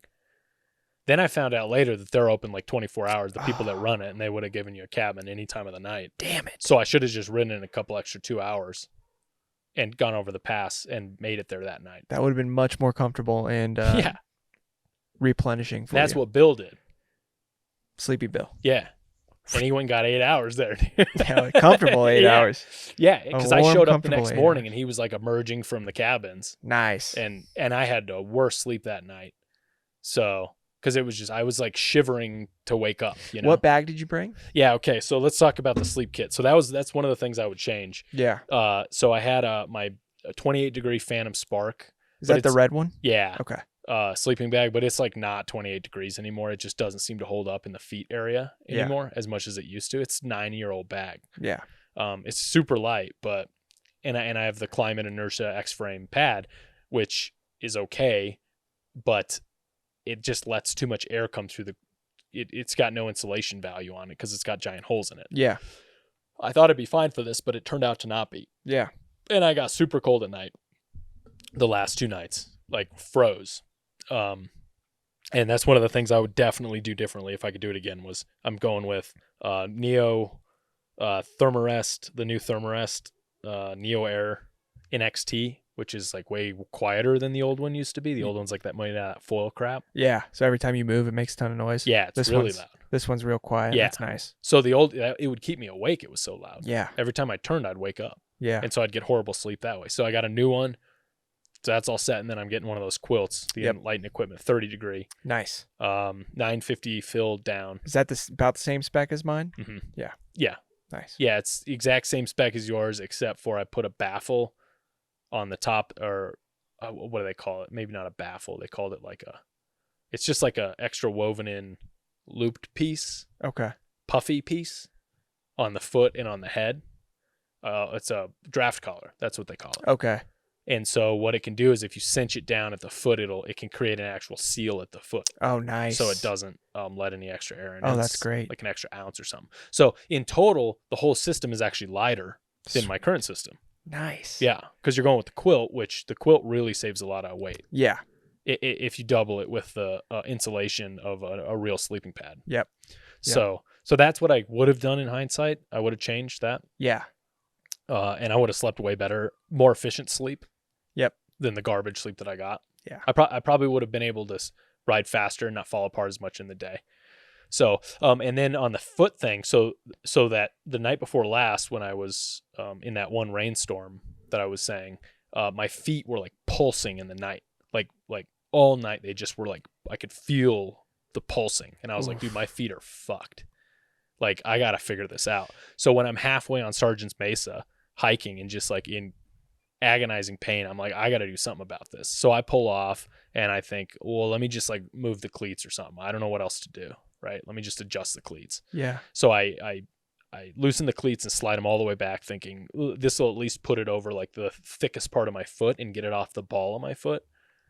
Or in theory, it'll just change where the cleats are at, where it'll change where the pressure is. So maybe that'll alleviate some of this a little bit. Yeah. And within 10 minutes, it was like almost practically gone. Wow. Yeah. It was like solved. And I was like, why didn't I do that 150 miles ago? You know Did you I mean? just think of that? Or did somebody tell you, hey, try moving the cleats No, back? I thought about You it. thought about it, yeah. But I should have thought about it a long time prior. But Yeah. I just was like, this is one of those pains, like sometimes lower back pain I have when I'm riding, and then it'll like go away after like 100 miles. My body kind of like responds to it. Yep. And I thought that would happen in this, and it just didn't. It just got worse and worse and worse and worse. And I was just going slower and slower and slower and slower. Yeah. So then when I did that, it like revitalized my whole mood. I was like, yes, I'm good. You know how that? Oh yeah, it was like a win. Like Yeah. I can keep going. Like That's huge. Like when something like that and you're in that much pain and then it's just gone, you're just like, everything changed. Your whole perspective changes. Yeah. You know? Oh yeah. Yeah. That's great, man. Yeah. So that was lucky. So yeah. So yeah, the other body stuff, we'll kind of maybe go off on this real quick. Yeah. So like after the race was over, my hands were shedding a little bit. So like the skin was like shedding off my hands. My left wrist is still significantly fatigued. Like not nerve pain, not soreness. It's like a fatigue that I've never had before. Like I have a hard time making a fist, like a strong fist. It feels weak. And I think that's from like all the left side of the bike, hike-a-bike. Yep. Because I'm putting most of my weight pushing this left side of the bike. Oh yeah. Yeah. I could totally see that. So I think that's what taking that a toll on that wrist for sure. Yeah. My butt shedding. That's normal though. Yeah. Like from chafing, just the skin is just shedding. Yeah, both my my big toe and my second toe on both feet are still numb, completely numb. No feeling in either of them. Yeah. Wow. And I'm assuming that's from the hiking. Yeah. My right after the race, I had trouble with thermoregulation. Like I was like having like cold and hot flashes. Ooh. Really bad. Like I would wake up and just be like sweating, and then 5 minutes later I would be like freezing. Have you had that one before? Not to this extreme. Okay. Yeah. Yeah. Yeah. I think that was just like my body was just like, you know. How long did that last? A week maybe. Oh, okay. Yeah. Oh, I did have some disturbed sleep afterwards where I woke up a couple times thinking I was somewhere else. Yeah. And that was from the 30-hour push at the end where Greg and I just went through and didn't sleep. Yeah. That really screws me up. Yeah. So sleep deprivation, man. Yeah, well, I think it's the 2 sunrise thing. Yeah. When you see 2 sunrises, my circadian cycle gets all confused. Oh yeah, I could totally see that. And then and all that disturbed sleep when you're out there sleeping, you know, you're waking up, you're kind of disoriented. Yeah. And then that just kind of transfers home. You know, you're in your bed and I was like waking up kind of panicking, like, where am I? Am I still riding? Like, you know, like I did after Stagecoach. Yeah. Yeah. And then the mood was kind of like, it was a weird mix this time of like, I was sad. There was like relief and satisfaction, but there was also agitation kind of built in there. Mixed within the same time and day. And yeah. And it kind of manifested itself in this like take no prisoners kind of attitude. Like I wasn't taking bullshit from anybody. Yeah. Including that guy that I almost got in a road rage altercation with. Somebody's going to shoot you one day. Yeah.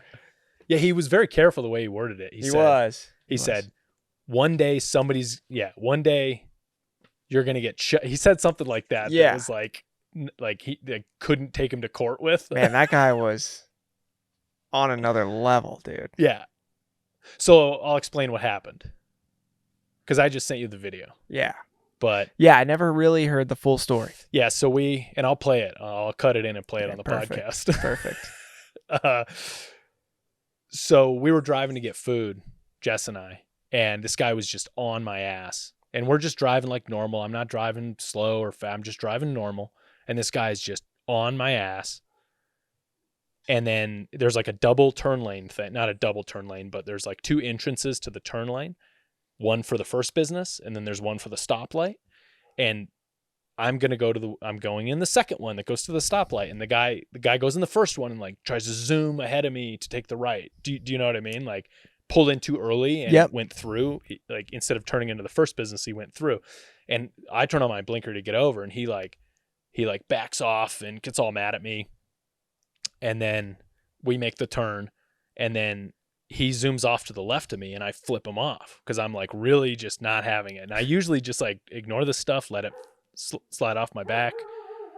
It's not worth a road rage incident, Right? But this week I was just in this mood of like, I'm just like I'm already at the end of the rope about everything. Yeah. I'm just not. There's no leeway with me. It's just take no prisoners at the end of it, right? Yeah. And so I flipped the guy off and take a right, and he was going to be turning left.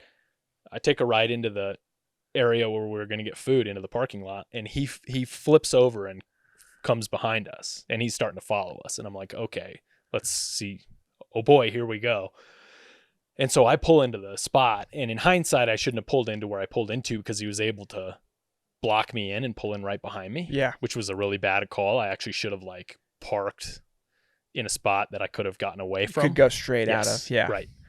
Right. So I parked, and I got out of the car, and I approached his car, and he was like, "You got a problem, buddy?" And he had a cowboy hat on and a cool mustache. And he was like looking for a fight, this guy. Oh yeah. He was looking for a fight. Yep. And so I'm like, you want to do this? And I think he thought I was like going to fight him or something, but I pulled out my cell phone instead. And that's when he like and I started recording. Like, I don't know if he was trying to get the phone out of your hand. Yeah, he was trying to knock the phone out of my hand. Okay. Yeah, and then he was like, "You one of those faggots that records everything?" I'll play it for you guys. Here it is. Those faggot, you one of those faggots that fucking films everything? Why don't you explain? Yeah. Got that fucking. Yeah, got yours too, buddy. Yeah, fuck you, cocksucker. Yeah, okay. Yeah, okay. Yeah. Faggot. What? Somebody's gonna shoot your ass though someday. Yeah, okay. You know it'll happen. Okay. Yeah. It was And I was definitely antagonizing him. Like, but I was like, not. I don't know, dude. And I kind of was like, I'm gonna hide behind the phone, but I was also at the same time, I knew the phone would neutralize the situation. yeah. Like, I knew that it would just, like, and it did. He just was like, I'm out of here. Yep. Yeah. And, I think it was the right move on your end yeah. to pull the phone out. Yeah. And, What it was, the guy would have kicked my ass. He was way bigger than me. you could have outran him. Totally. You could have smoked him in a running race. Yeah, he wouldn't be able to catch you. The guy rides too many horses. He probably had bow legs. Yeah, I'm sure he Yeah. did. He couldn't run, dude. He couldn't run. I'm not sure he'd kick your ass either. I'm pretty sure he had a gun in there though. Oh, yeah. I mean, yeah. So he had Wyoming plates. Yes. Yeah, he was, yeah. But I mean, he's in Arizona, so if he had Arizona plates, I'd say he had the same. He probably had a gun as well. Wyoming doesn't, but yeah, man, I don't know about you, but I'm just seeing a lot more of that. Do you have any more of these? Yeah.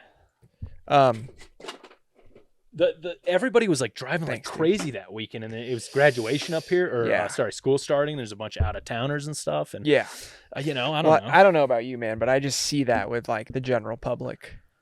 It just more so in general. Everybody's kind of aggro, on edge, ready to freak out about anything. Yeah, this guy was 100% looking for a fight, and in hindsight, I don't know, dude. Like I don't know. I didn't. In hindsight, I would definitely now not do it again. But in the days leading into it, I was like, or in the days after, I was like, screw that guy. Like I wanted to file a police report of like, because I had his plates, and like I wanted to get him for aggressive driving or whatever. And then Jess talked me out of it. She was like, it's not worth it. They're not going to do anything. Yeah. Just like, it's They have- fine. Just relax. Yeah.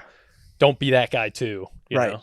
Right. And so, but it all kind of, it revealed itself that like this mood state that I was in was related to CTR. Yeah.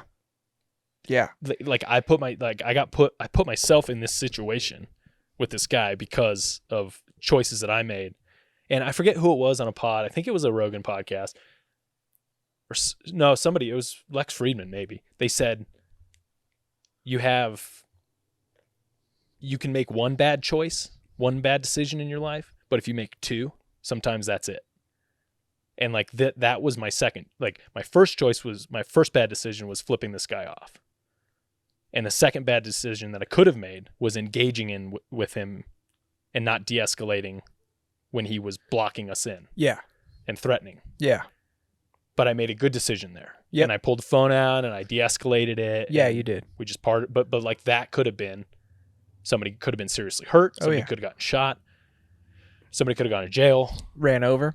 There's that part where he kind of Yeah. is turning his vehicle around and he positions it in a way to you that And I was walking made me a towards little him. nervous. I was aggravated. Yeah. So I don't know. The whole thing was like, made me feel like stupid. Yeah. Like that was stupid. All for whatever. Yeah. Some machismo shit. It's kind of human nature to a certain degree, I think. But and it's easier than ever to get yourself into situations like that these days, man. Dude, I never do that though. And Yeah. that's it freaked Jess out. But it also like, Was she in mad? hindsight. Yeah. Yeah. Definitely. I figured I think much. it brought back some old memories of her dad getting in fights at basketball games and such. Yeah. Yeah. Which he told us. So no secrets there. Anyway, it was interesting. So my mood was like this. Also at work, it was like this. It was like this weird mixture of like, I'm not taking any prisoners. And I didn't like it at all. I didn't Yeah. like this mood set I was in, So I don't know. Do you think there's anything you could do to counteract that emotional roller coaster that happens after these big events? I think it's super individualized, Agree. first of all. So like some people report that they don't have any of this. Jess reports that she has like none of this like emotional roller coaster afterwards. Meanwhile, other people say that it's extreme, and they're like just not nice to their family and spouses and stuff. Yeah. And it's hard for them to control it.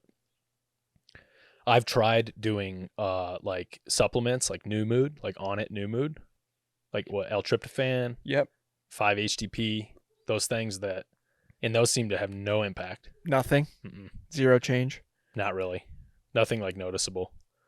I've tried to commit to taking as much time off of work as I am on trail. Okay, that's a So cool like strategy. a 1-to-1 ratio. Yeah, that's cool. If you're out bikepacking 3 days, you take 3 days off of work. Yeah. Afterwards. Nice. Right. But then I just can't. I'm like, what am I going to do? Like, I'll just go back to work. Yeah. Like the vortex sucks me back in. Yeah, I get that. Yeah, I definitely experienced some waves of emotion after even just like a 8-hour effort, a 1 day 8-hour effort. And I think it's more common than uncommon. I think Jess might be a little bit of an anomaly. Yeah. On that. Yeah. More people that I talk to feel that way. And I would just think it just goes to more extreme the longer the event. So 6 days. Dude, that's a lot. Yeah. So Yeah. it doesn't surprise me. I'm just wondering, like, yeah, if there is a way to sort of counteract some of that stuff. I think for me, it would be to not race it. It'd be to tour something. Yeah. And sleep well and eat well. Do you enjoy the racing part? Yeah. Yeah. Jess asked me if I would do it again or if I would tour it. And I said, hell yeah, I'd tour it if I had the time. If I got paid to bike back, I'd tour CTR, no problem. But if I tour, I'd want to tour it with somebody else. Yeah. Like I don't want a solo tour. Right. I don't like that. Yeah. If I'm soloing, I want to race. Like if I'm soloing, I want to go fast, like as fast as possible, as fast as I can go through. So I like that part of it. Okay. I like being able to wrap this thing up quickly Yep. and like do it like in a short amount of time and challenge myself. Like, Yeah. it feels good to do that for Yeah. sure. But like touring's way more fun, I'm finding. And that's kind of where I came out of this, like with the Greg thing, I kind of came out of this with this like new perspective on bike packing. Like I think I'm maybe the racing part is kind of getting a little old for me. I'm not like great at it, but like, I think I'm starting to find like, I definitely don't like doing anything over 250 miles. Yeah. I really like the 250 mile 2 to 3 day distance. Yep.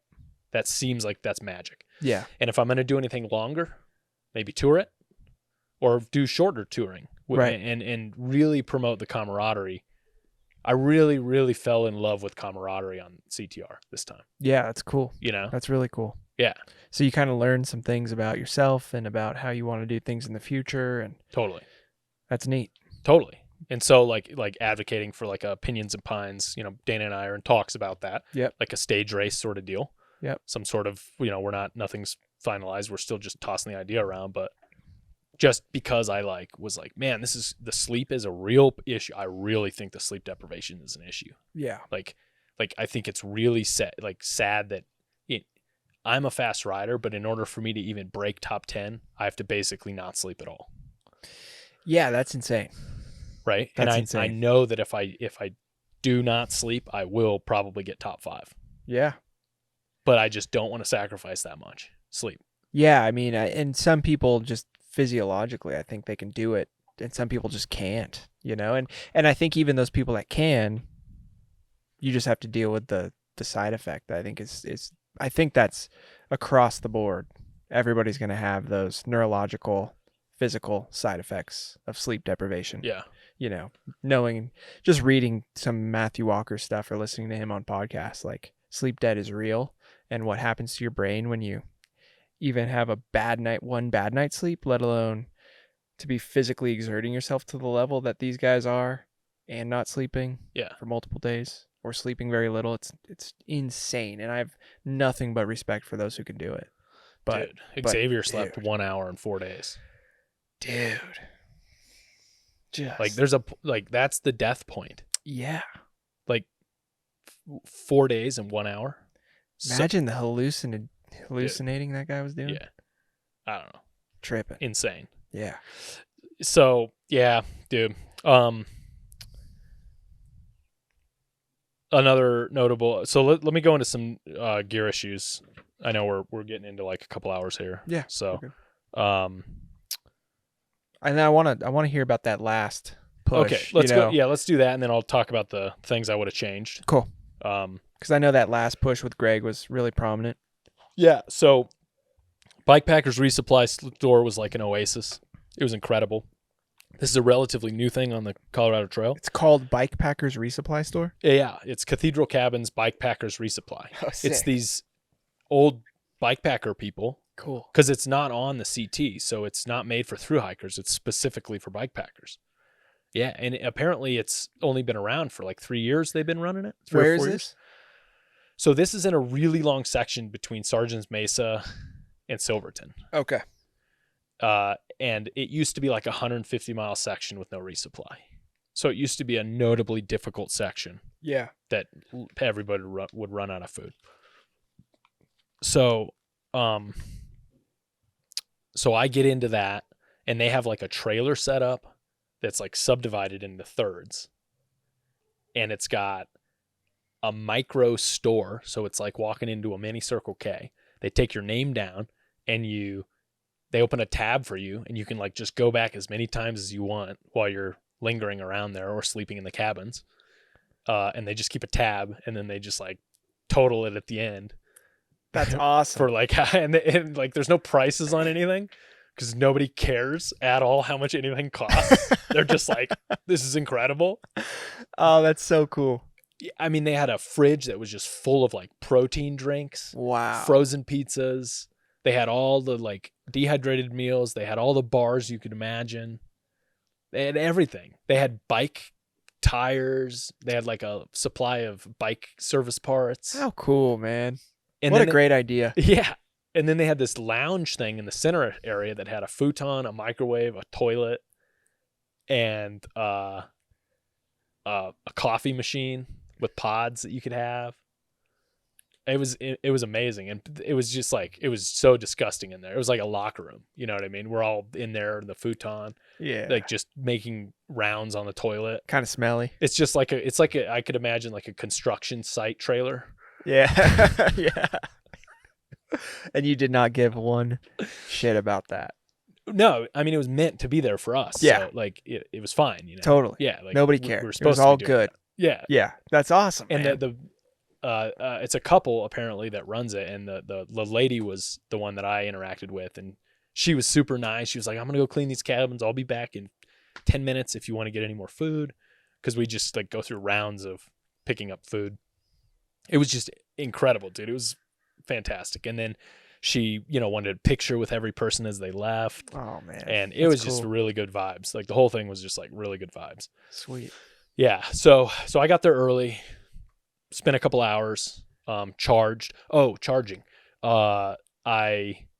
The Garmin 1040 solar, didn't do a lot of solar because there was like cloud cover most of the time. Yeah. So it didn't get a lot of the solar recharging. However, it was the first time really testing the fast charging capabilities on it. Yeah. So I don't know who knows this, but it was incredible. I used one of those 5-watt charge blocks. Yep. Not a regular 2.5 watt, I think.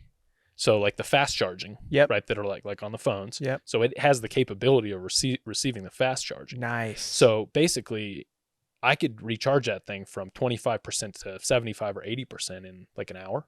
Wow. Yeah. Like That's- while I was eating That's incredible. or while I was doing a resupply. Good to know. So I didn't even use my power bank at all Wow. because of the fast recharging. That's rad. Yeah. So anybody out there, like, take advantage of that. Yeah. Buy a little 5-watt. It's just a USB-C Yeah. 5 amp, or I think it's 5 amp. Totally worth it. Oh, Totally yeah. worth it. What else were you charging? Lights? Nope. I brought 3 batteries. Phone? Yes. Okay. I only charged my phone once. Because you were in airplane mode most of it. Right. Again, I used the fast charging on it. Yeah. So I only had one cord between the phone And the what, thing. you would check your phone like once a day or something? Yeah. Twice a day? Yeah. You turn it on with turn airplane mode off and Yep. respond to people or whatever. Yeah. I'd send Jess a couple photos and then she posted on social. Oh, cool. Yeah. Cool. Until the high point, which was after the Bikepackers Resupply store. The highest point on the route, Coney Pass, I think. And then like total darkness after that. I just deteriorated after that. Like that just, I don't know why, I just didn't do it after that. Yeah. Yeah. You just went It rogue. just stopped. Yeah. Yeah, I was doing a good job up until that point. So we left the Bikepackers Resupply store. Great vibes. Huge road climb out. Gravel road climb with a beautiful river. We're like in Gunnison National Forest now. People fly fishing, like really beautiful, dude. Sweet. Yeah, just a beautiful climb. Then you get to the top and then you hit pavement, climb even more. You're up at like 11,000 feet now. Yeah, and then you hit, I think you start to get into this Molus Lake area, and then you start your big alpine section where you're above tree line for for the longest time on the route. And you're kind of northeast of Silverton at this point. And it's just, you start to get into the very, very high, the highest point on route. I mentioned earlier, Coney Summit, which is like 13,200 feet. Damn. I sent you a picture. It took me like 12 hours to go 50 miles or something. Yeah. A lot of pushing the bike. Just so slow.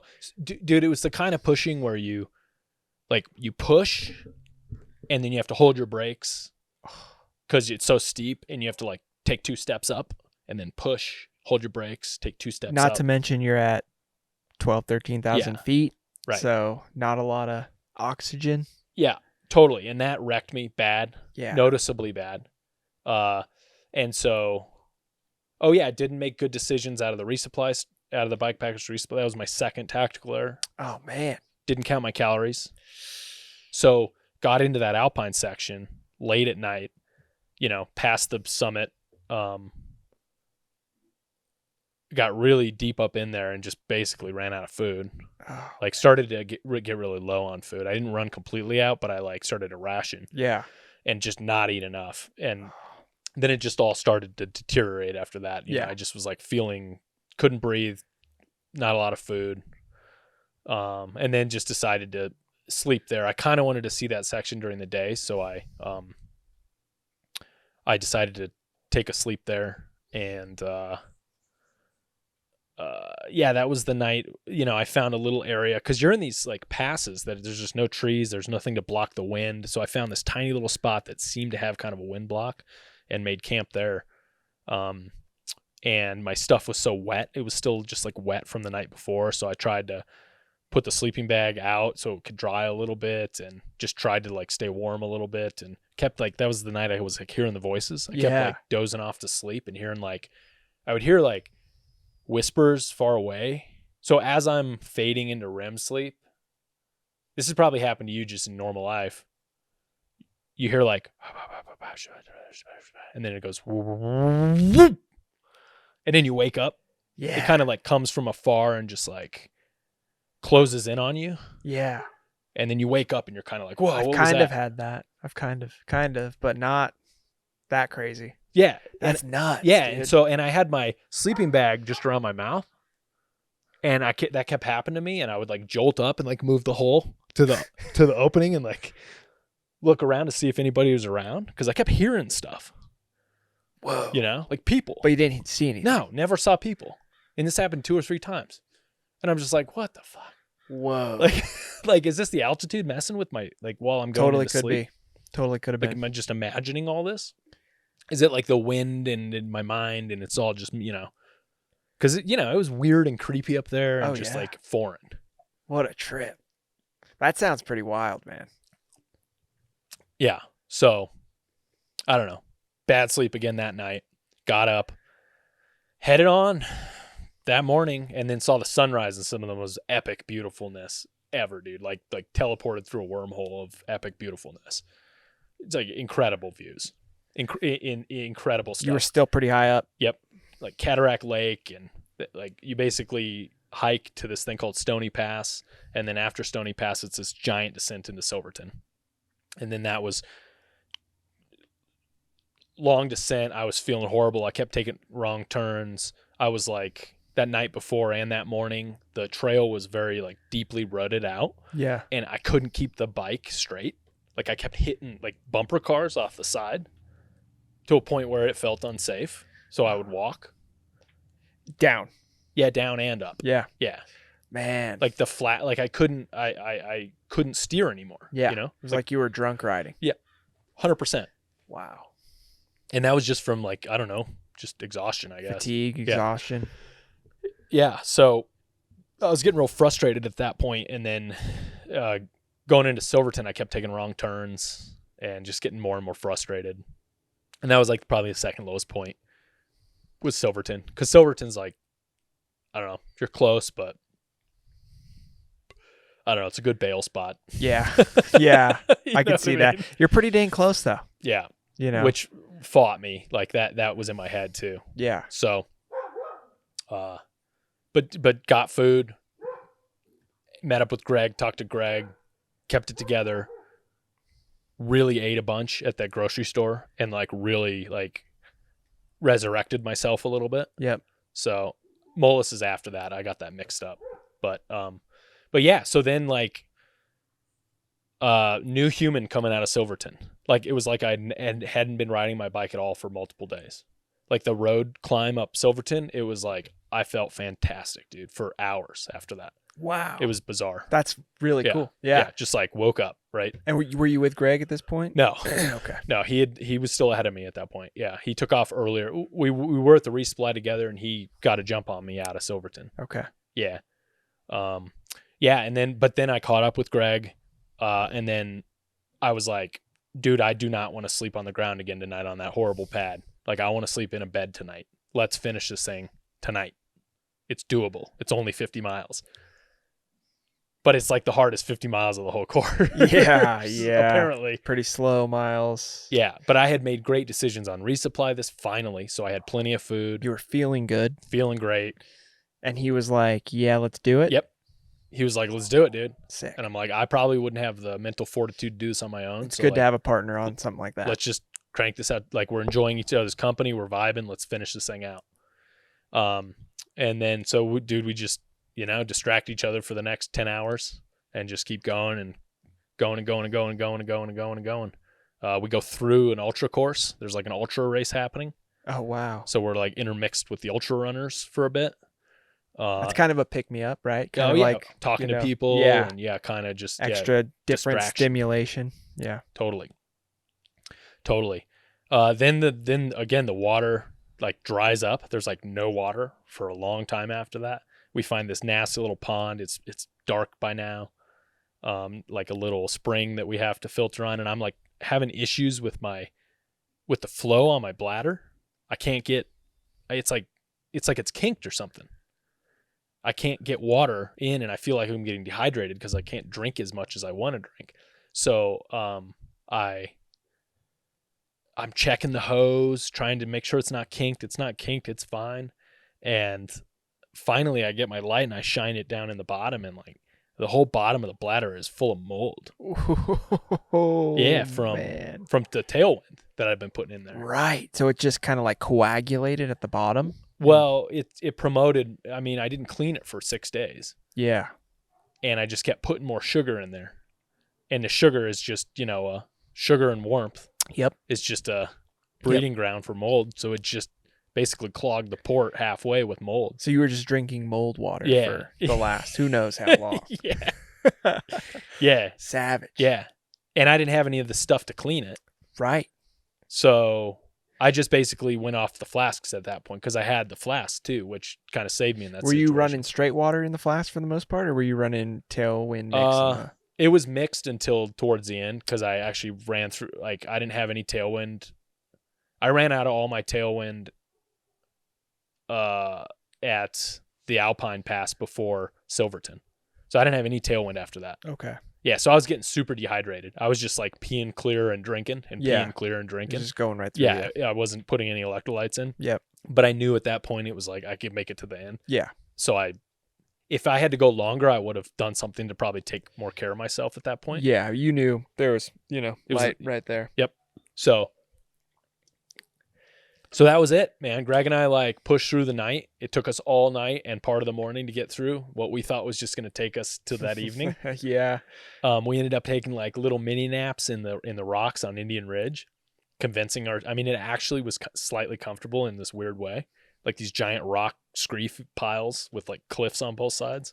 Just straight dirt naps, like not setting anything up. Just like laying in the rocks. Yeah. Make this as quick and efficient as possible. Yeah. And I was like, let's do an hour. And Greg was like, 5 minutes. I'm like, okay, fine. 5 minutes. And he'd set a timer and we lay in the rocks, and I'd wake up and be like disoriented and confused as to where I was. Like you just kind of, it's weird. You're like, what am I doing? Yeah. Dang. So weird. That feeling so weird. Oh yeah. You're like, oh, those rock piles? What are these giant rock piles? What the? Oh, I bet it's so strange. Yeah. And you're like, oh yeah, I'm pushing my bike. One of your photos on Strava was like rock piles at night. Was that? Yeah, that was it. That was Indian Ridge. That gave a really good image. Yeah, I'll put that up for my brain of like what you're talking about right now. Yeah, because it was just with Greg in the distance. Yeah. Yeah. Yep.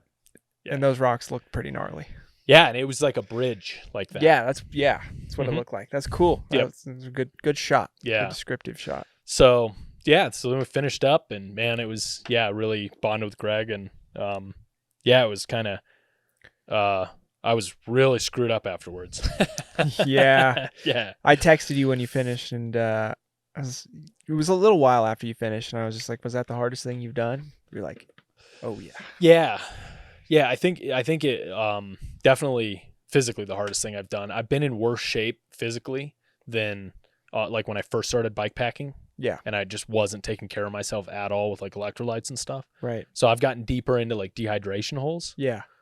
But like physically, definitely, dude. I mean, I looked at the stats on it. The first day was it was like 110 miles and 15,000 feet of climbing or something just on the first day. Yeah. I mean, the splits were, let me pull the splits up really quick. The splits were kind of like unbelievable. That's nuts. Yeah, way more per day than like Arizona Trail Race. Yeah. Yeah, let me pull the splits up. So the first day was 132 miles and 18,000 feet. Dude. Second day was 81 miles, 14,000 feet. So much climbing. Third day is 84 miles, 9,000 feet. Fifth day is 81 miles, 11,000 feet. Next day is 70 miles, 10,000 feet. And then the final day was 103 miles and 14,400 feet. So much climbing. Yeah, so it's just like this consecutive back-to-back, like intense, insane climbing. Mostly pushing. Wow, I've never looked at the days broken down like that. That's massive. Yeah, because I connected them all for Strava and then posted one. I don't like putting the days on. I just like putting one race. When you put it in that perspective, though, that's just insane. Yeah, I mean, that was my biggest climb. The first day was the biggest climbing day I've ever had of any single day. Ever. Right, and that's the first of 6 days. Yeah, with a 30-hour push at the end. So yeah, like definitely like I don't have any right now. I feel completely satisfied with the people have asked me, and I've decided now. Like I have a good answer. People ask me, would you ever do it again? And it's like, for me, no, I'm good. Like I had a good run. I didn't have very many mechanicals, if at all. I finished exactly how I wanted to finish time wise. It takes a lot of resources for me, not as like a pro bike packer to, I'm not paid to do this. So I have to take the time off of work, and it's so many resources to get there and get all the logistics and, take the time off of work and then the recovery after work and all that. Like if I'm going to do something like this with all these resources, I'm going to do a different adventure. Yeah. Like that adventure was great. And I've, nothing I would, I left nothing out. What is it, the phrase? I left it all out on the table there. Yep. Like I'm good. Yep. I could maybe go a day faster, but like, I don't really care. I'm good. Yeah. Yeah. You're content with what you did. 100%. Great. 100%. Great. So don't want to do it the other direction. I want to go back and trail run, I think, parts of it so I can share it with people. Yep.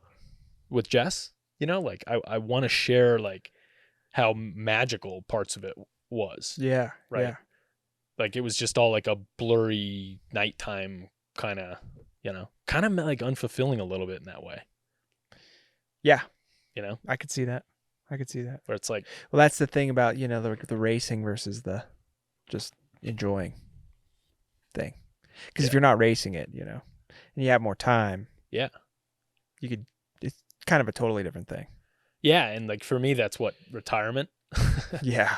And is your body going to be able to do that when you're at retirement age? So right. I don't know. I envy the people that can pull that off now, but it does take a different kind of sacrifice for sure that I'm not willing to make. Yep. So this is the way I want to do it for now. Yeah. But I'm not going to go back and do that one again. Like I'm good. Yeah. Good to go. So the biggest thing I would think I would change, and I talked about this on the last pod, was the two biggest things I think I learned. The sleep kit, more comfortable sleep kit. 100% I would have done a 28 tooth chain ring. I was running a 32 with a 51 in the back, and I was with Greg and he had a 28, and I was watching him spin out all the stuff that I was having to hike because my legs were just so fried. Yeah. And he got that from Kurt Ruffsnyder, who ran suggested a 28 on the continent when he did the Continental Divide Trail. He suggested that, and Greg picked that up from him. And I was like, dude, I should have done that. Yeah, it's a good call. So that's a big one. And you now have a 28? I now have a 30. 30? Yeah, I put a 30 on there. Okay. Now, if I were ever to do something like that again with that kind of elevation, I would put a 28 on there. Yeah. I think the 30 is a perfect mix for like the bike packing I'm going to be doing. Yep. And the type of stuff, because I have wanted a lower gear on like local stuff around here. Yep. Yeah, the full suspension was like awesome. Like I would never do it on a hardtail. Just wouldn't. Yeah. Plenty of people do. I just wouldn't. At least 4-piston brakes. 100% would have done flats if I could do it again. I know my feet wouldn't have gotten as wrecked by the pushing of the cleats. Yeah. And I would do it in some kind of like mixed trail running shoe, like maybe like a hiking style trail running shoe. Yep. With flats, 100%. Basically whatever Greg did. Yeah. He nailed it. He totally nailed it, dude. I did forget to tell you that when I was doing that first day, 100-mile long, or like the long gravel bits, I could feel something weird in my cassette. I could feel like a little bit of like flexibility in my cassette when I was in the smallest cog and I was really just like getting up and cranking on it. I couldn't feel it when I was just like spinning on the single track. So I checked my axles, and axles were fine. So I was like, I'm not going to mess with it unless it breaks. Yeah. If the axles are fine, I'm just going to leave it. When I got home, my cassette lock ring was loose. Oh. So my cassette was flexing. Whoa. Yeah, the whole time. That could have been bad. Could have been. It wasn't. Didn't damage anything. Good. It didn't damage the free hub. Good. That was the only mechanical thing that possibly could have happened that didn't happen. That's great, man. That's huge. That's really good luck. Yeah. So, And you did the checks and balances on the bike before you left. I didn't have the tools to do the lock. So even if I knew it was the cassette, I would have had to gone to a bike shop to have it fixed. So yeah. Yeah, I mean, I think that's about it. I mean, there's a quick little bit of the gear I didn't use. I didn't use my charging brick, like I said. I didn't use my third battery. I brought 3 batteries for the light. I only ended up tapping into my second one because I'm like really economic with my light.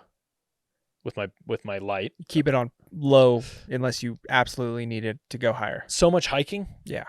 Most of it, the time it was on low. It's like 2-3 miles an hour. Yeah. Right? 2 miles an hour. Yeah. And that's just why I didn't use any of my, emergency repair stuff. So the spare tube, derailleur hanger, sealant, but like that, I would not pack that next time. Right. And I didn't use my sun legs that I brought.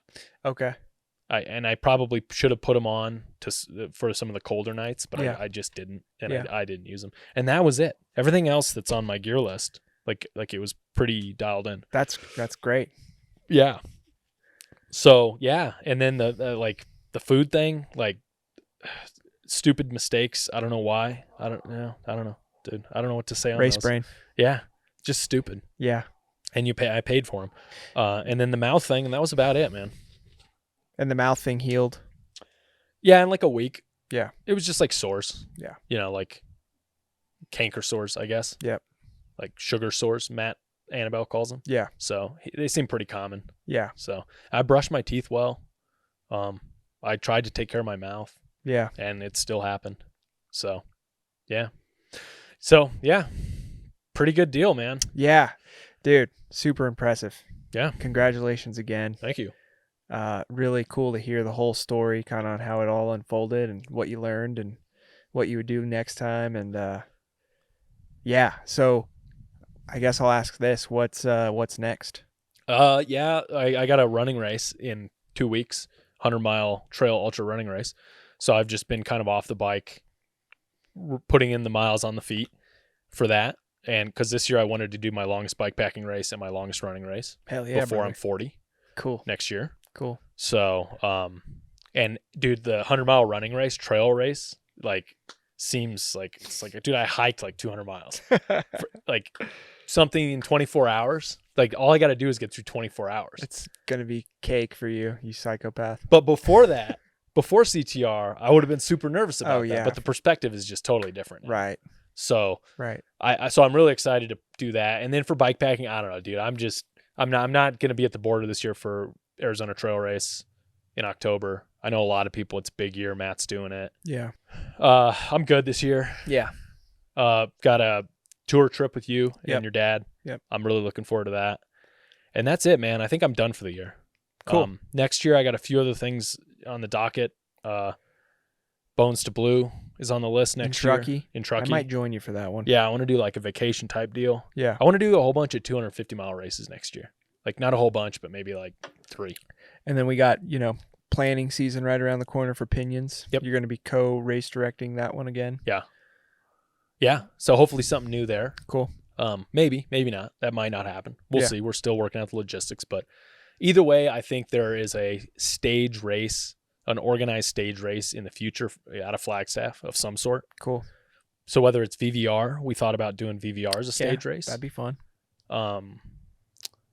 I really want that to be the thing that I do. Dana, I'm kind of tagging along with Dana's Pinions and Pines. Right. I'm his helper on this. This is his race. It always has been his race. And Yep. I kind of wanted to do I want to start a stage race of my own. Yeah. But I also don't want to pile on a bunch of stuff too, extra work and stuff. So Yeah. kind of want to incorporate it into something that's already going on. Right. So we'll see. Yeah. But yeah, there's always that stuff. So yeah, man. So Well, epic, dude. cool. You want to wrap this up? Yeah. All right. I Wrap know it. we got to get you out of here. Thank you for saving my ass with the battery. Oh yeah.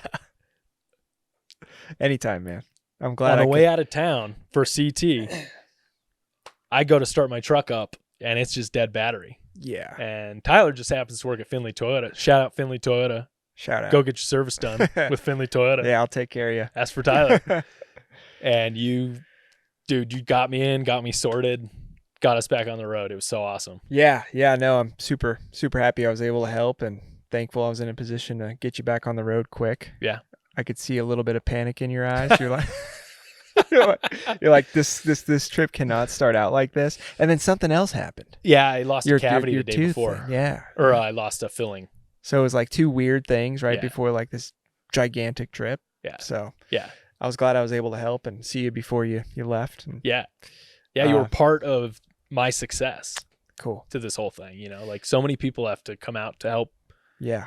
a person accomplish these things. Yeah. It takes a lot, but you were the one who got it done, man. I'm super proud of you. Yeah. It was cool to see. It's been really cool to see you go from where you were when I met you to now. Yeah. It's pretty incredible. Thanks, So, man. You're on a crazy path.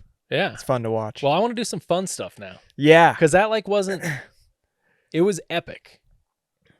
There were parts that were fun, but it wasn't fun. It was like super typical type 2 fun, Yeah. would you say? Yeah. Right? Yeah. Some type 1 you were some enjoying? Yeah. But There were moments, but the majority of it was just type 2 for sure. yeah. Yeah. And I want to do stuff that's more that really builds a community, Yep. like the community part of bike packing. Cause it was so special to me on this. It reminded me in a race how special that is. Yeah. That the time I spent with Greg and other people, but really, really, really the time with Greg and Matt and Karen too. Cause I spent a lot of time with Karen too. Yeah.